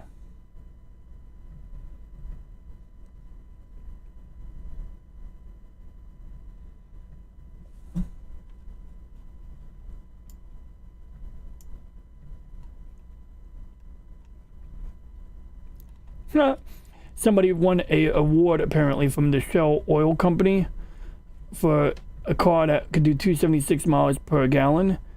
It's on display at the LeMay Marymount facility in Parkland, Washington. And he says he'll find some pictures, blah, blah, blah. An external float bowl. Wait, what? We metered the gas with an external float bowl. It was on a 61 Dodge truck. We were able to drive it around, but never got it totally dialed in. That is pretty cool that you were able to see it in person. I have only seen the patent drawing.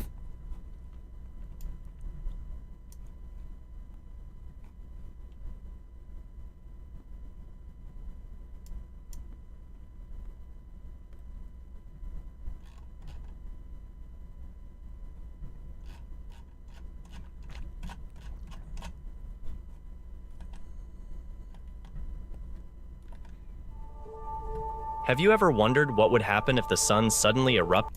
So maybe it'll be a visual G2, spectacle. moderate, now where's this chart? Is this more hippy dippiness? and other regions of the world. The system, some of which are negative. Let's take a look at some of the examples of how a geomagnetic storm can affect communication, navigation, power grids. In this video, a bright object is following the Perseverance rover. Us we may have found Mars. evidence of alien life in the form of lichen, and we are digging for actual Martian jewels.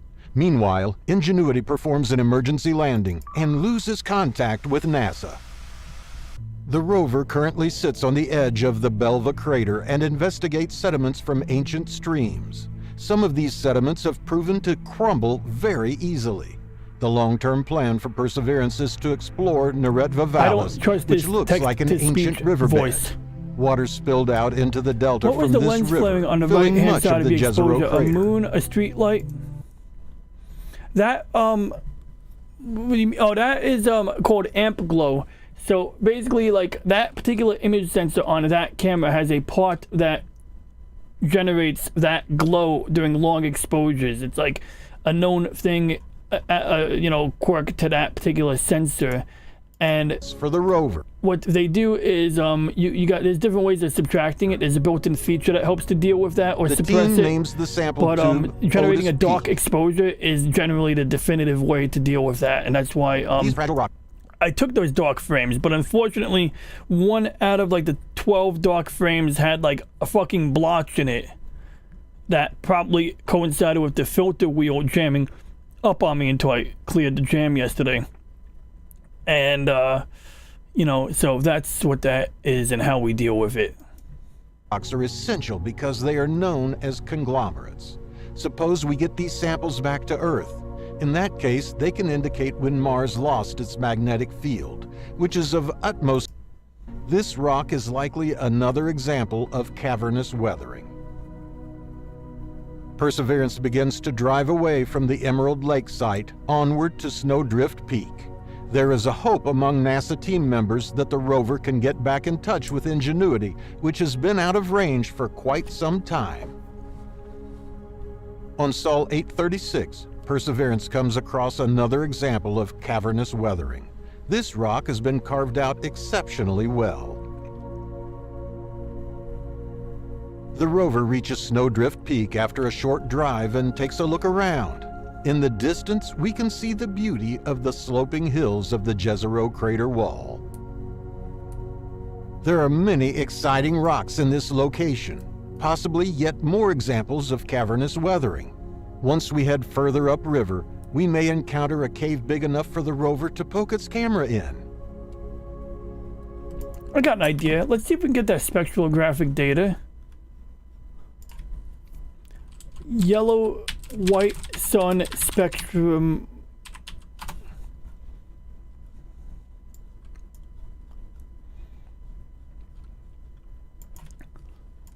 Comparison. Yeah, I doubt I'm gonna get an answer to this, but I just Googled it. I was like,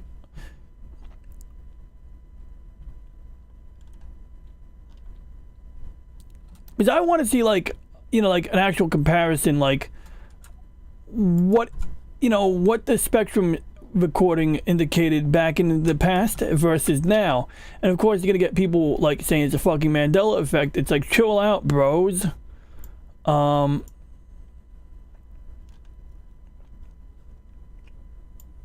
And this guy's like, honestly?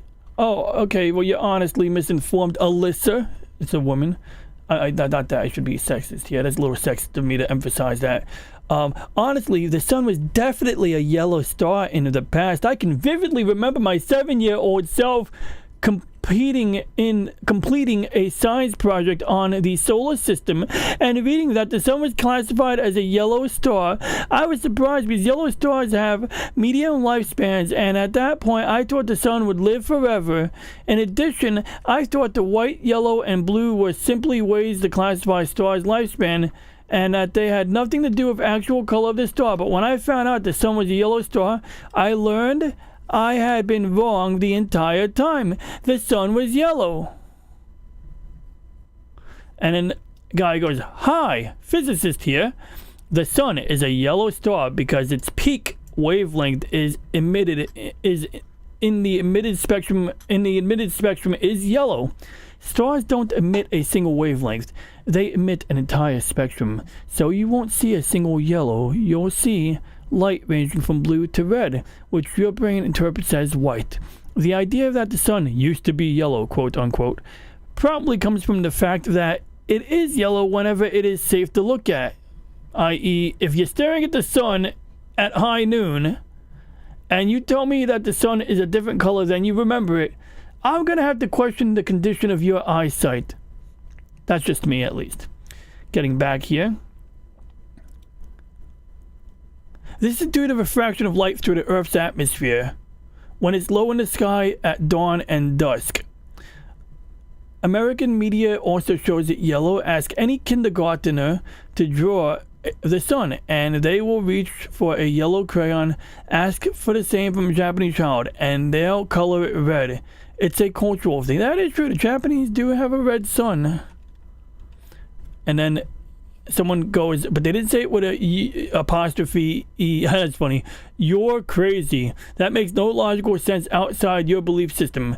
It is simply crazy talk done intelligently. Sad. And then the person responded, you're, with an apostrophe, right? Because, you know, you are, you're. That's the correct use. So basically, it's like, this guy's not even being unreasonable here. Okay, I don't know what he thinks about climate change, but I know he's not being unreasonable here. And this person, if they want to take apart his argument, they could have said, acknowledged some of the merit in his point, and then picked it apart somehow. But instead, they just went straight to, like, that makes no logical sense outside your belief system. It's like projection, because this guy's belief system, which apparently aligns more with the comment up here, I think I would argue that this makes no logical sense outside that person's belief system, right? So, you know, yeah, that's where I stand right now. And then this person goes, no, I'm 47. I know the sun I had for the majority of my life. And real quick, let me get to the comments here. What was the lens? Oh, yeah. Mars looks like the... Yeah, about that. So there's two areas that people say the sun looks like. The Atacama Desert And believe it or not, I know this because I've been studying the Franklin expedition lately.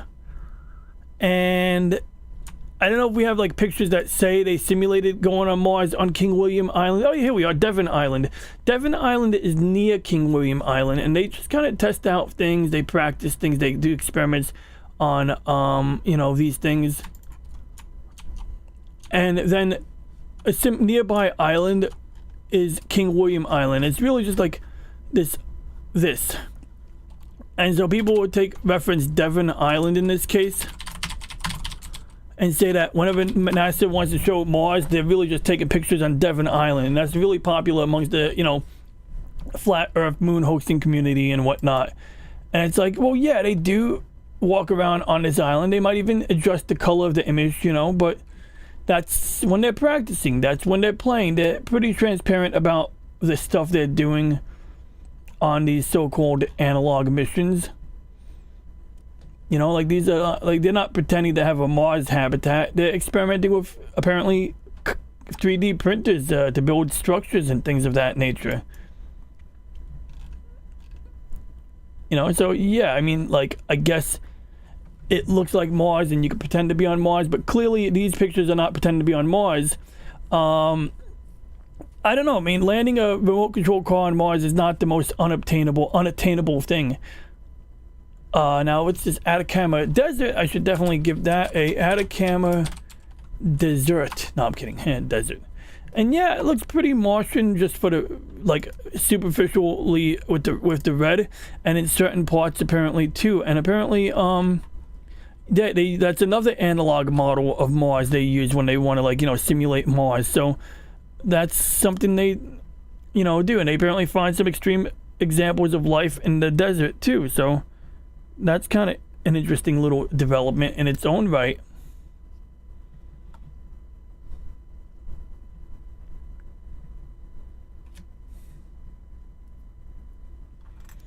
So anyway, where was my brain just now? So yeah, I could briefly look at the yellow sun any time of the day and it would not be a blinding white light. The sun had most definitely changed. Once again, somebody who's been staring at the fucking sun when they shouldn't have. Some have recently suggested we are now orbiting a binary star with the other star in close and tidally locked to the main star. No one so far has addressed the main point of my article. As a physicist, should the changing of the star not affect the radiative output of energy that the Earth receives, completely altering Earth's climate? I'm absolutely confused on what side of the argument this guy's on. Oh, okay, well, obviously he thinks the sun used to be yellow and only yellow. I just glanced at the sun and it looked yellow. It's early evening and hasn't rained in a month, and nearby forest fires have created enough pollution that the light scattered to look a lot more yellow than the sun outputs. Look up Rayleigh scattering if you want. It is possible you've moved since you used to see the sun as yellow, maybe to somewhere less polluted? But suppose you're right. Yes, if the sun were to change in emitted energy enough for the light to look significantly more different, and the distance between the Earth and the sun hasn't changed, it would significantly change the climate. However, the radiation received by the planet orbiting the star decreases with the square of distance from the sun. So if the Earth moved away from the sun at the same time, the climate may not have been affected. Wider light means the sun got hotter, but stars get dimmer through their lives as fusion rates inside decrease. To get brighter, it would also need to get more massive to decrease gravitational potential energy of the blah blah blah fusing atoms. If that happened, but the Earth stayed in the same distance from the sun, the Earth would have to orbit more quickly to maintain a stable orbit. Yada yada yada. That makes sense, basically. And then this guy's like, maybe I live where I always live. The sun is definitely different, and the others feel that this is also a Mandela effect. This is a big problem with, you know, this feel. They feel this way. By the way, has anybody seen JLM lately? I hope he's all right. I hope I see him soon. I just hope he's good, you know. But yeah, let's see. So that's that.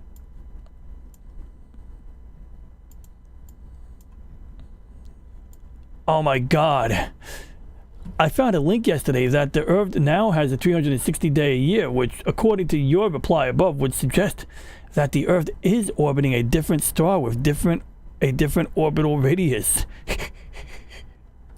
I'm pretty sure that's not true. The Earth still has a 365.25 days a year. I'd be interested to see the article. Damn it, I meant to mute the audio. I hit the wrong button trying to fart. However, if that's true, it doesn't necessarily mean that the mass of the star has changed, but just that the radius of the sun has decreased. If the sun's energy output didn't go down at the same time, that would definitely have an effect on weather, though I don't know how much it would be. And he goes, it is because we spiral as we orbit due to the oblate shape of the Earth and its correlating axes. Vsauce does a great video on this. Our years are not set in stone and so on. Yeah, I can kind of get that part. And then this person saying amen to the guy who had the long-winded comment about pseudoscience. Jeez Louise. 260-day year, different star far out. I think they said 360. Did I read 260 by accident? Yeah, he said 360, but 260 now, that would be something else, right?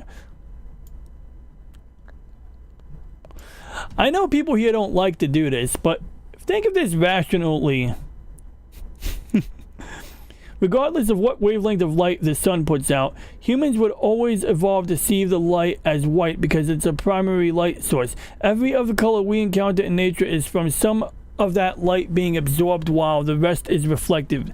Me thinks people tend to think it looks yellow only due to usually seeing it contrasting against a blue sky. And the person goes, I was wondering, if the sun were yellow, wouldn't everything in natural light have a yellow tint? And he goes, if the sun were yellow, yellow would be white. Now, I think this guy's going down a different path. Like, he might be disagreeing with the people here. He might be rational. But he seems to be going, like, with the type of argument that, like, the color of the sun sets our baseline. So, in other words, following the logic I'm getting from him, if the sun was a straight-up blue, blue would become the new white, and I certainly don't subscribe to that notion at all. And I find it hard to even buy into his current notion, even though he's trying to be more rational. And yeah, and I'm not really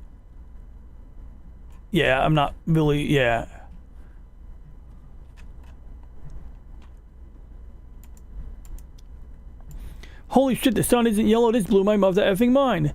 Yeah, when I first saw the white sun for the first time, I was like, is it the moon? Yeah, sure you were. Now you're full of shit. And my friends are like, are you fucking mad? And then I shutted my mouth up. Yeah, because you are fucking mad. I think the electric universe theory is more correct than what we have been taught. Now, our sun is changing from yellow dwarf into a blue dwarf. That's not exactly how that works. It doesn't happen that rapidly. And some of that know what's going on are doing everything they can to hide it from humanity, in the capital H, until it can no longer be hidden. In my opinion, this also fits the awakening and higher vibes, religion and spirituality they are talking about. Okay. In late evening, I get to see the yellow sun I once knew all day. Once again, I'm gonna need some spectrographic data, right?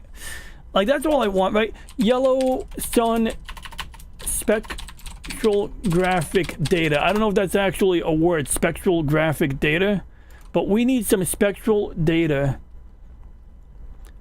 Gag me a spoon with the awakening crap. Hell yeah, David Glenn, I agree, man. What color do you think the sun is? Like, I don't want to read, like, I want to see, like, well, maybe, okay, Stanford, maybe they did do some studying on that. Let's see if Stanford and sun, Stanford and sun, that's funny. I know it's not Stanford, but I'm going to call it that. Let's see if they got something for me here. Oh, yeah, so this is cool, this figure 8 pattern we see here. In in a flat Earth video, they actually were like, oh, this is, you know, March, May, February, etc.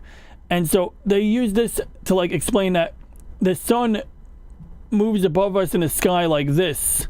Of course, this is just a picture of the same part of the sky taken every month throughout the year, or maybe a couple of times a month every year. And this is just like as you're orbiting the sun, this is what it looks like from our perspective, you know, as we orbit the sun. And it's actually pretty cool, you know, but man, like flat Earth is to like, you know, explain their mad theory. They will, you know, latch on to something that is a bit abstract and bend it logically. Like, I really want to get like a spectrum of the sun.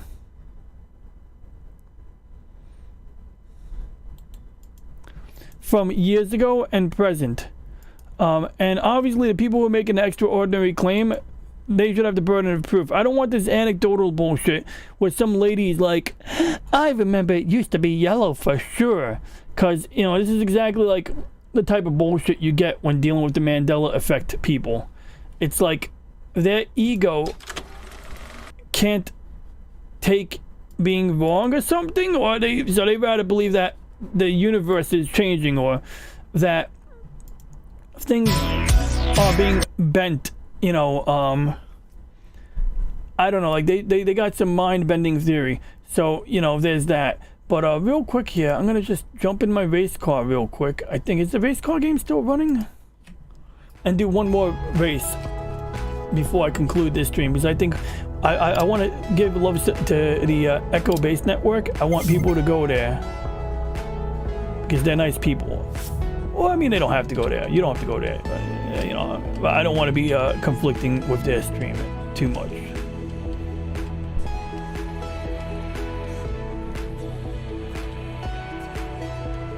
Hey, what up, Disney Sheep Herder? I appreciate that. We just went down some rabbit holes a minute ago, but now I'm gonna maybe do another round in Dirt Rally. Although I'm not doing the 8-stage weekly challenge, although if I start it now, I can basically finish it before the weekend is over. This one's a 3 event. This is a daily AI challenge. Let's do the daily. Oh, I gotta drive this crappy car?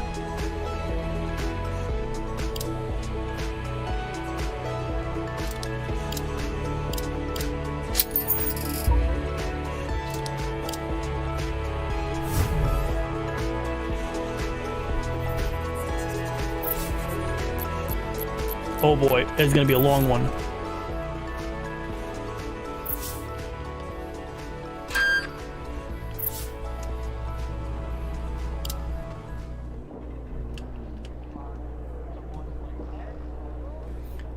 Okay, we're gonna begin recording. In fact, we're gonna do a shakedown cruise real quick. 5, 4, 3, 2, 1, go. 6 right long, opens of a crest, 30. Flat right and flat left of a crest, 120. 6 left of a crest, very long, 60.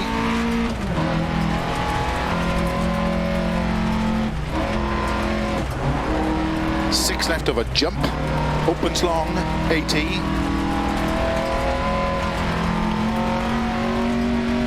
6 right of a crest, 50. Slow, 6 left, 30, turn hairpin right around Bales.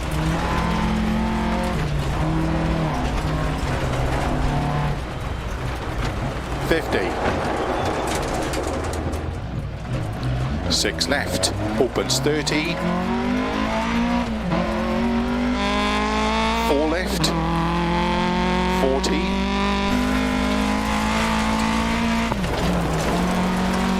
To stop. Well done. So that was a shakedown to make sure I can actually drive.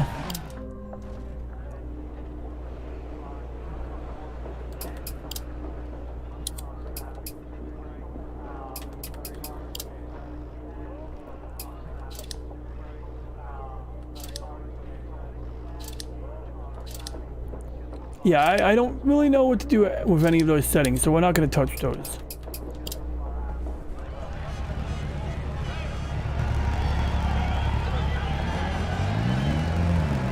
Start 6 right long, opens over crest 30, flat right, and flat left over crest. Good luck.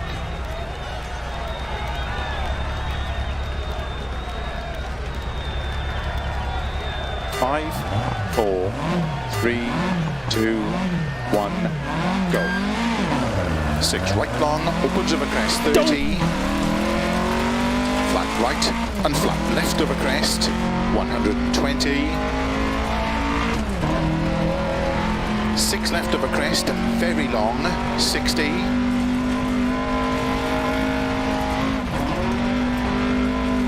6 left over jump, opens long, 80. 6 right over crest, 50. Slow, 6 left 30, turn hairpin right, around Bales.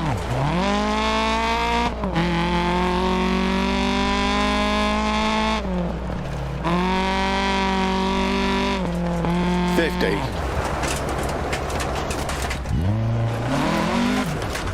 6 left, opens 30. 4 left. I think I lowered the quality of 40. the reflection, so whenever there's a reflection showing on the hood of the 5 car, left of a it crest. has like a low frame rate. 100. 6 left long, opens over jump, 50. And although ray tracing is pretty cool, like they don't necessarily implement ray tracing right long in its tightens. entirety right now. Into 6 left of a crest. Never let off Extra the long, throttle. opens. Why not? 80. Does keeping the throttle on help with traction or something? Or is this just a matter of me trying to win the race? 'Cause a lot of times I'm like I'm only holding Keep the middle of throttle a down jump. roughly halfway. 100. Except now I'm pedal to the metal. I got an itch on my nose. 4 right long. Yeah, I can't scratch my nose right now. Opens 30. Flat middle of a jump. I'm not that good at 180. drifting. 6 left long. Opens of a jump. Oh God, I was just reading the chat when I hit the wall. I'm a madman. Don't listen to me. I have no clue how to play. T.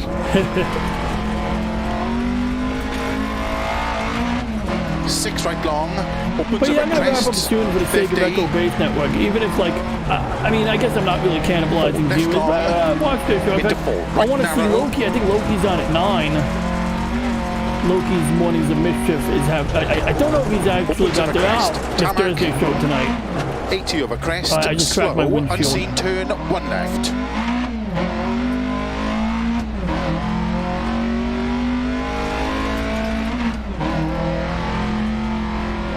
.200.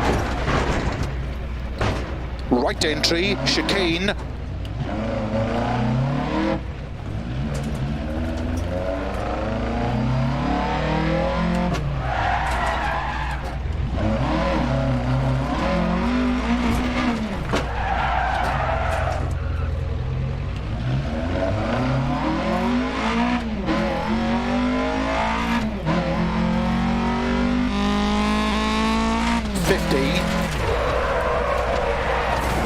Ow! My hood's still intact. 6 left, 250.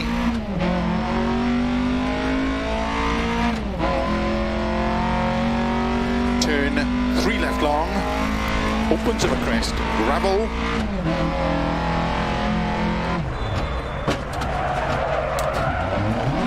.30. Turn 3 See you left later, long. Disney Street Herder. Thanks for hanging out. 80.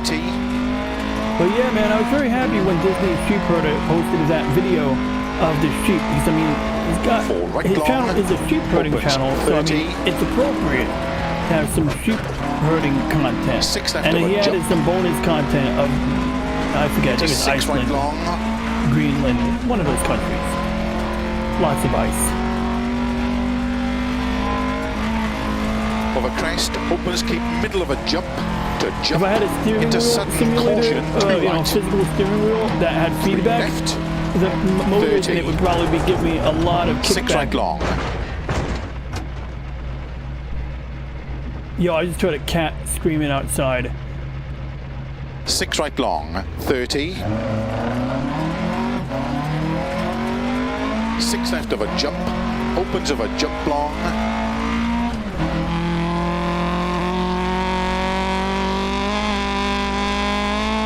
To keep middle of a big jump. 30. 5 left. Into 3 right long tightens. Into 5 left.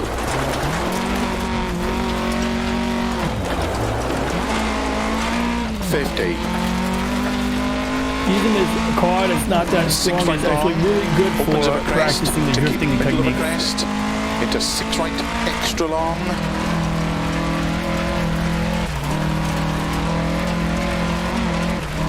Into 6 left. 30. 4 right. Into slow. 5 left and turn 3 right. Opens of a crest. 30. 4 left long of a crest. Opens 100 of a jumps. Keep right of a jump, a tree, and keep left of a big jump, 30. Keep right of a crest, into 5 left. Into caution, 4 right tightens, 3 of a crest. Into 6 left long. Opens of a crest, jump, 30. Slow, 6 left long, opens 20, turn unseen, don't cut 1 right. Opens, tarmac, 50.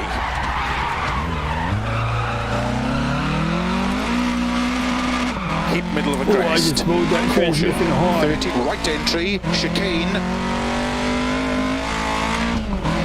1 right, 6 left, 300. My radiator's gonna be busted after this.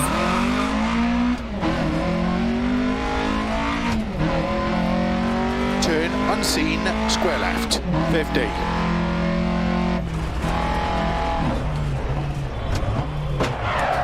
Four right long, opens, 80 over bumps. 4 This left, poor guy opens of a is crest. trusting me with his life.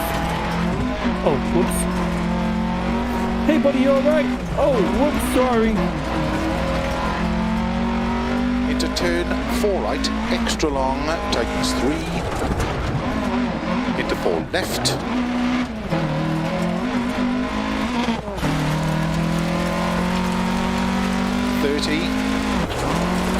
Cut 5 left, into 5 right long, into 6 left, opens of a crest, 30. 4 left, tightens of a crest, into 5 right, 30. 5 left, 40. 4 left of a crest, 50. 6 right of a crest, into 6 left long, 100 of a bumps, 6 right, extra, extra long, upwards of a jump, 50.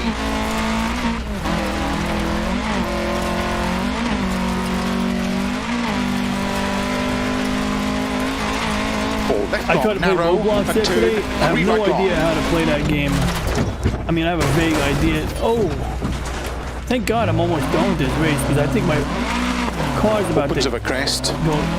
into 5 left long, tightens 4.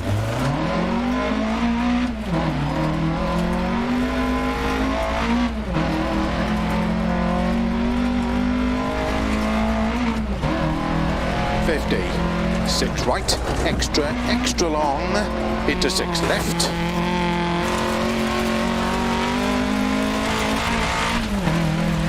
Into 6 right, into 5 left, opens extra, extra long.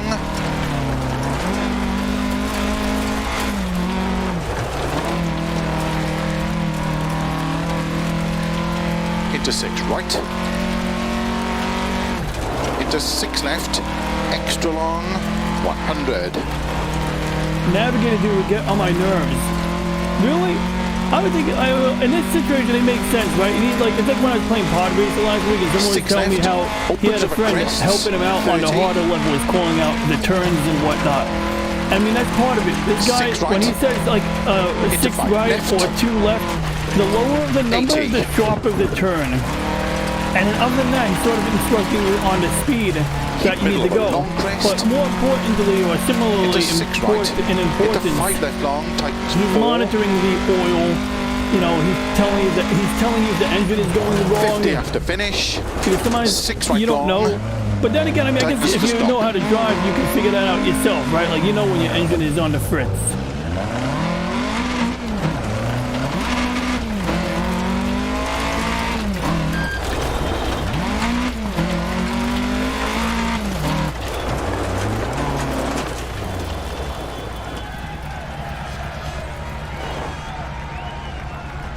That felt good, but let's check the times.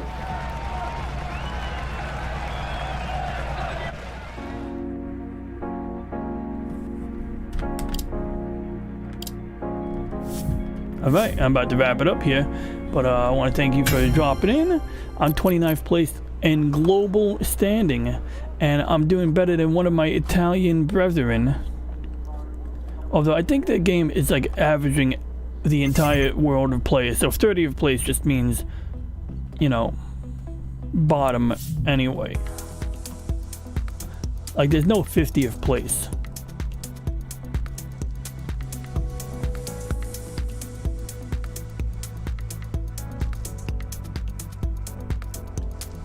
Oh yeah, no doubt. Glad. I appreciate your feedback on the scientific stuff as well. So I think I completed that race. They paid me. I got $1.1 million right now. Now, every time I repair the car, I spend like 10 grand. But 1.1 million is good because if I keep getting, I want to get to 2 million before I buy another car in this game.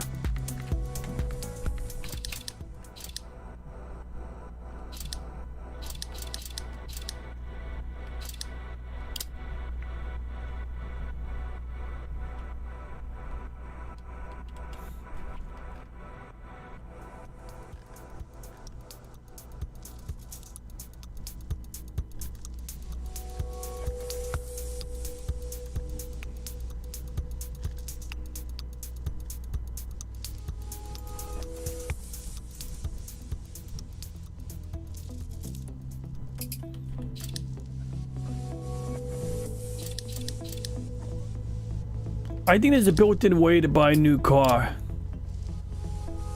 Like, you go to garage, here we are, purchase vehicle. So, a lot of used cars, which actually, they're cheaper than they used to be, unless, I don't know, these 80 grand, 100 grand, 200 grand.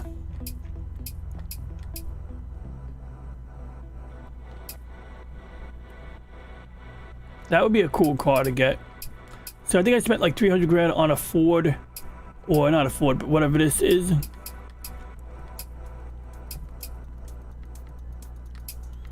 it's like, if I decide to get something in like the million, you know, $600,000 handle, that's the point where I want to make sure I make more money in the game.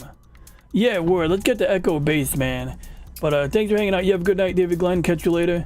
May the Schwartz be with you. And for anybody else who's watching right now, on the replay perhaps, please consider liking and subscribing.